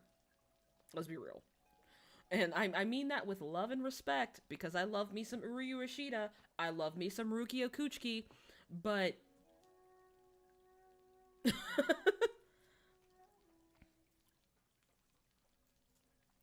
So, yeah, I would love to make some cream puffs, some macarons. I haven't made macarons in a hot minute, a hot spicy minute, and I've been dying to do it again. Because, let me tell you, food prices are expensive around here. Like, worse, like, I usually have to go, to a supermarket down the street to get something that's not as expensive as the one around here.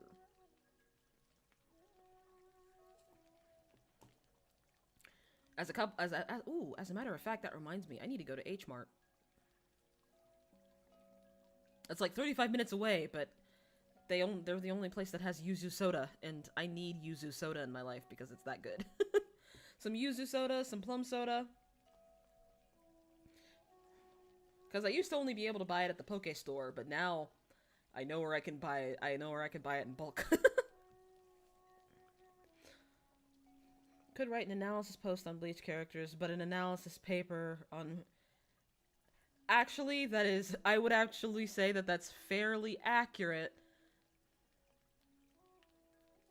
Oh yeah, Alexa, they're very sweet. Macarons are very, very sweet. Especially since the war, prices have gone up. Actually, and here specifically, they were going up for other reasons as well. There have been, I live in the American South, and there have been a lot of issues getting non-agricultural, if that sounds right, non-agricultural products to this portion of the country. The fact that that wasp is outside of my window makes me so paranoid. He's just there. It's like he's waiting. He's waiting for me to do something. Oh my god, this thing is terrifying. And it's huge. It's this big. It is as big as my index finger. I swear to God, if that thing makes it into my room, I quit. I quit. I will march myself down to that leasing office, and I will just start fighting people. But yeah, stuff that is not manufactured in the South, it actually has a really, really hard time getting down here these days because of the lack of CDL and truck drivers. So a lot of prices for stuff like from Kellogg's, stuff from like even stuff like ice cream. It's very, very difficult to get it down here lately. Now, with that being said, meat prices are still okay. And, as per usual, if you guys refer back to my previous video, please, if you would like to help the people from Ukraine, go to those resources. I know things are very, very rough right now for a lot of people, and I always want to at least try to do my part to make sure people are, to try and help people the best I can.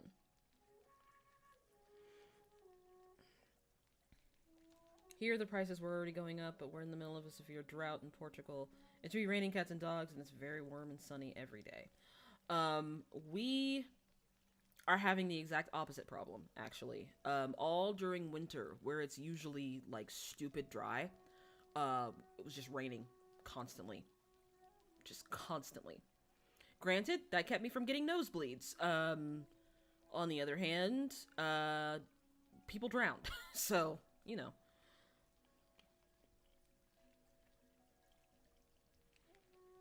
But yeah, a lot of things like that are out of whack lately. And they're probably going to be out of whack for another 2 years until people get their heads on straight. I still have faith that people's desire to survive will win out over people's desire to have stuff. You know what I mean? But I know a lot of people don't, but yeah. Regardless, enough of my stupid philosophizing. If you guys have any... So, I think what I'm gonna do, open the Patreon, open a Discord, and then you guys can tell me what books you would like me to read out loud. Now, I want you to keep a couple of things in mind when it comes to me reading these books. How many chapters they have, the content that's in it, and basically, I would need you to give me all the trigger warnings and all that stuff.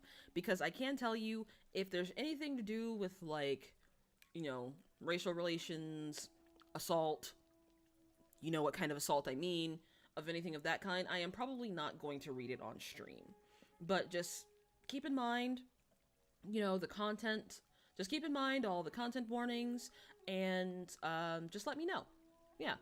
I don't think I'm explaining things very well, because it's been 3 hours and I'm getting a little fuzzy.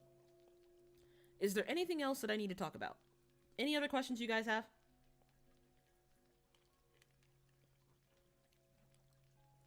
I'll wait for a second. Just let me know of any questions you guys might have.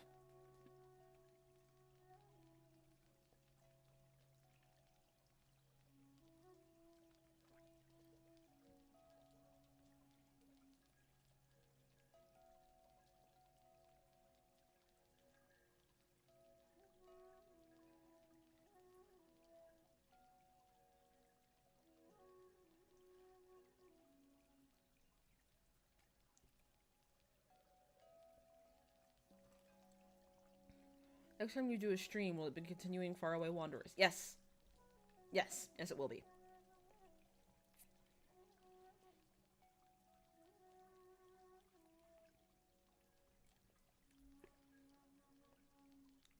This one. When's the next stream? The next stream will most likely be 2 weeks from now. Do you upload on Fridays? I do. I will be uploading The Witcher on Fridays. So what'll happen is I will probably so after Arcane, I will be up after Arcane. I promise you I was going to upload a retrospective of Arcane. It had a review, my top 10 moments for the show, it had everything, and I just never got around to it. I recorded the audio, I edited the audio, I have done everything but edit the final video. And every time I open it up, I just can't do it. Something like plugs up my brain and I am just unable to camp. So it'll come out one day. I'm not sure when it will, but where is my DVD? So my next Friday upload is gonna be Final Fantasy Advent Children, just because it's very pertinent. Just because it's very pertinent to the content that I've posted, because Arcane is animation based off of a video game, Final Fantasy Advent Children, animation based off of a video game, geared toward adults, and then I'll be moving to The Witcher, which is more based on the books than it is the games, but still counts.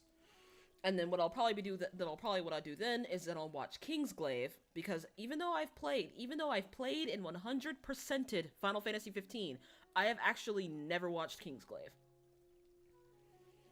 And then, after Kingsglaive... Oh my god, they're everywhere! And then after I finish Kingsglaive, it will most likely be... Wheel of Time. That's what I was gonna say. It will most likely be Wheel of Time. So, on Wednesdays, after Word of Honor, I was gonna watch Weathering with You, and Belle, and, Your Name, but those shows are entirely inaccessible to me right now. And apparently, they just straight up copyright strike you. So yeah. I don't need a copyright strike in my life. I do not need my streaming privileges taken away. Because last time I got a copyright strike, they took my streaming privilege away for a month. It was almost 3 months. So, after Word of Honor, will most likely be Crouching Tiger, Hidden Dragon. Because I want to show you guys where I get a lot of my knowledge about these genres and symbolism and stuff like that, because that's where my interest in wuxia shows started. Now, if you really think about it, Crouching Tiger, Hidden Dragon is kind of wuxia light. There's not a lot of political intrigue. It's very much forbidden romance, but it still counts as a wuxia movie. So that's where it all started. And then most likely after Vox Machina, which is coming after Word of Honor, will be Hero, which is I will most likely be watching the original version. The second version that was re-released in, I want to say, 2012, has a lot of stuff that can be considered propaganda, not just from China, but from the United States as well. So there were a lot of translation changes that were not good, honestly. So I will be watching the original version. Because after it was re-released under Quentin Tarantino's name, he changed a lot of things. And why do people let Quentin Tarantino do things? I don't understand that. Stop letting him do stuff. Anyways. But after that will come Hero, and then after Hero will most likely be Nirvana and Fire. And I am going to be splitting Nirvana and Fire into 2 halves. So it will be episodes 1 through 25. Have you watched Duolingo Continent? Duolingo Continent is not on the list right now because I heard that people who are watching it are getting copyright struck. And I don't need that right now. Because I can tell you, Tencent likes to play fast and loose with, I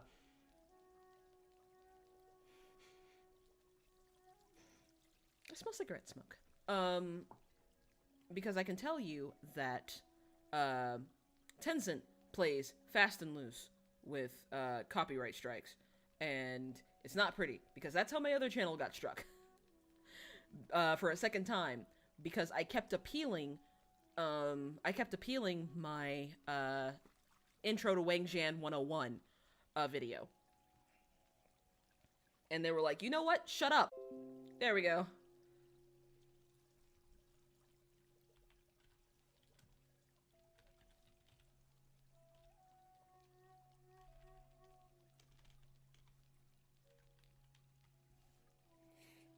Okay, yeah, sorry about that. OBS crashed. That was really scary. But yeah. So, after this, Nirvana, after Word of Honor, Crouching Tiger, Hidden Dragon, Vox Machina, Hero, Nirvana and Fire. Fridays, Witcher, John Wick, most likely John Wick. Well, no, Advent Children,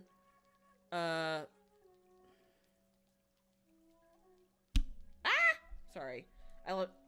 You see, because I can't edit, you'll find that I'm a lot more scatterbrained than I am in my videos, because I always lose my train of thought when I'm like, yeah. So after Arcane, Advent Children, and then Witcher, and then Kingsglaive, and then Wheel of Time, and then after that, John Wick. There we go. This will all be on your YouTube channel. Yep. That's the next couple of months of, what's the word I'm looking for? That's the next couple of months of content. Should carry me until about July. But I will be doing other stuff aside from that. Like doing these read aloud streams with you guys. I'll most likely be doing those on Friday, maybe twice a month. I feel like that's nice. I feel like that's good. Twice a month is good. And also, I will probably just be doing streams to just hang out with you guys. But those might be on Twitch. Maybe we can watch some funny videos together. We can watch, like, my favorite trash TV stuff. Like, from high school. I used to watch so much trash TV from high school. And it would be great if if any of you guys remember Bridalplasty. Bridalplasty was a wreck of a show. And I thought it was the funniest shit I've ever seen. So, yeah, I really enjoyed it. I think I would just like to do that with you guys too. Just hang out. Or maybe we can play Overwatch together. Who knows? But, I've rambled enough. This will be wrapping up the stream for now. Oh, sorry, Leanna's. We are wrapping up the stream. We are wrapping up the stream, but it is good to see you here, and I'm glad you're here. You guys will, my next video will probably be on next Wednesday. We're wrapping up Word of Honor, which makes me kind of sad. But yeah. It is kind of sad that I'll be wrapping it up. I actually really enjoy Word of Honor, and I've been wanting to binge it for a while. My boyfriend wants to watch it, but I was like, not until I finish the show. So. But yeah, that's enough of my rambling. I will go ahead and, post the VOD in about 30 minutes, but it's been great having you guys here. Thank you for making this a success, and I'm sorry for the way I seem scatterbrained. It's been a rough week. So, I will see you guys later, and stay weird, lovelies. Happy eating.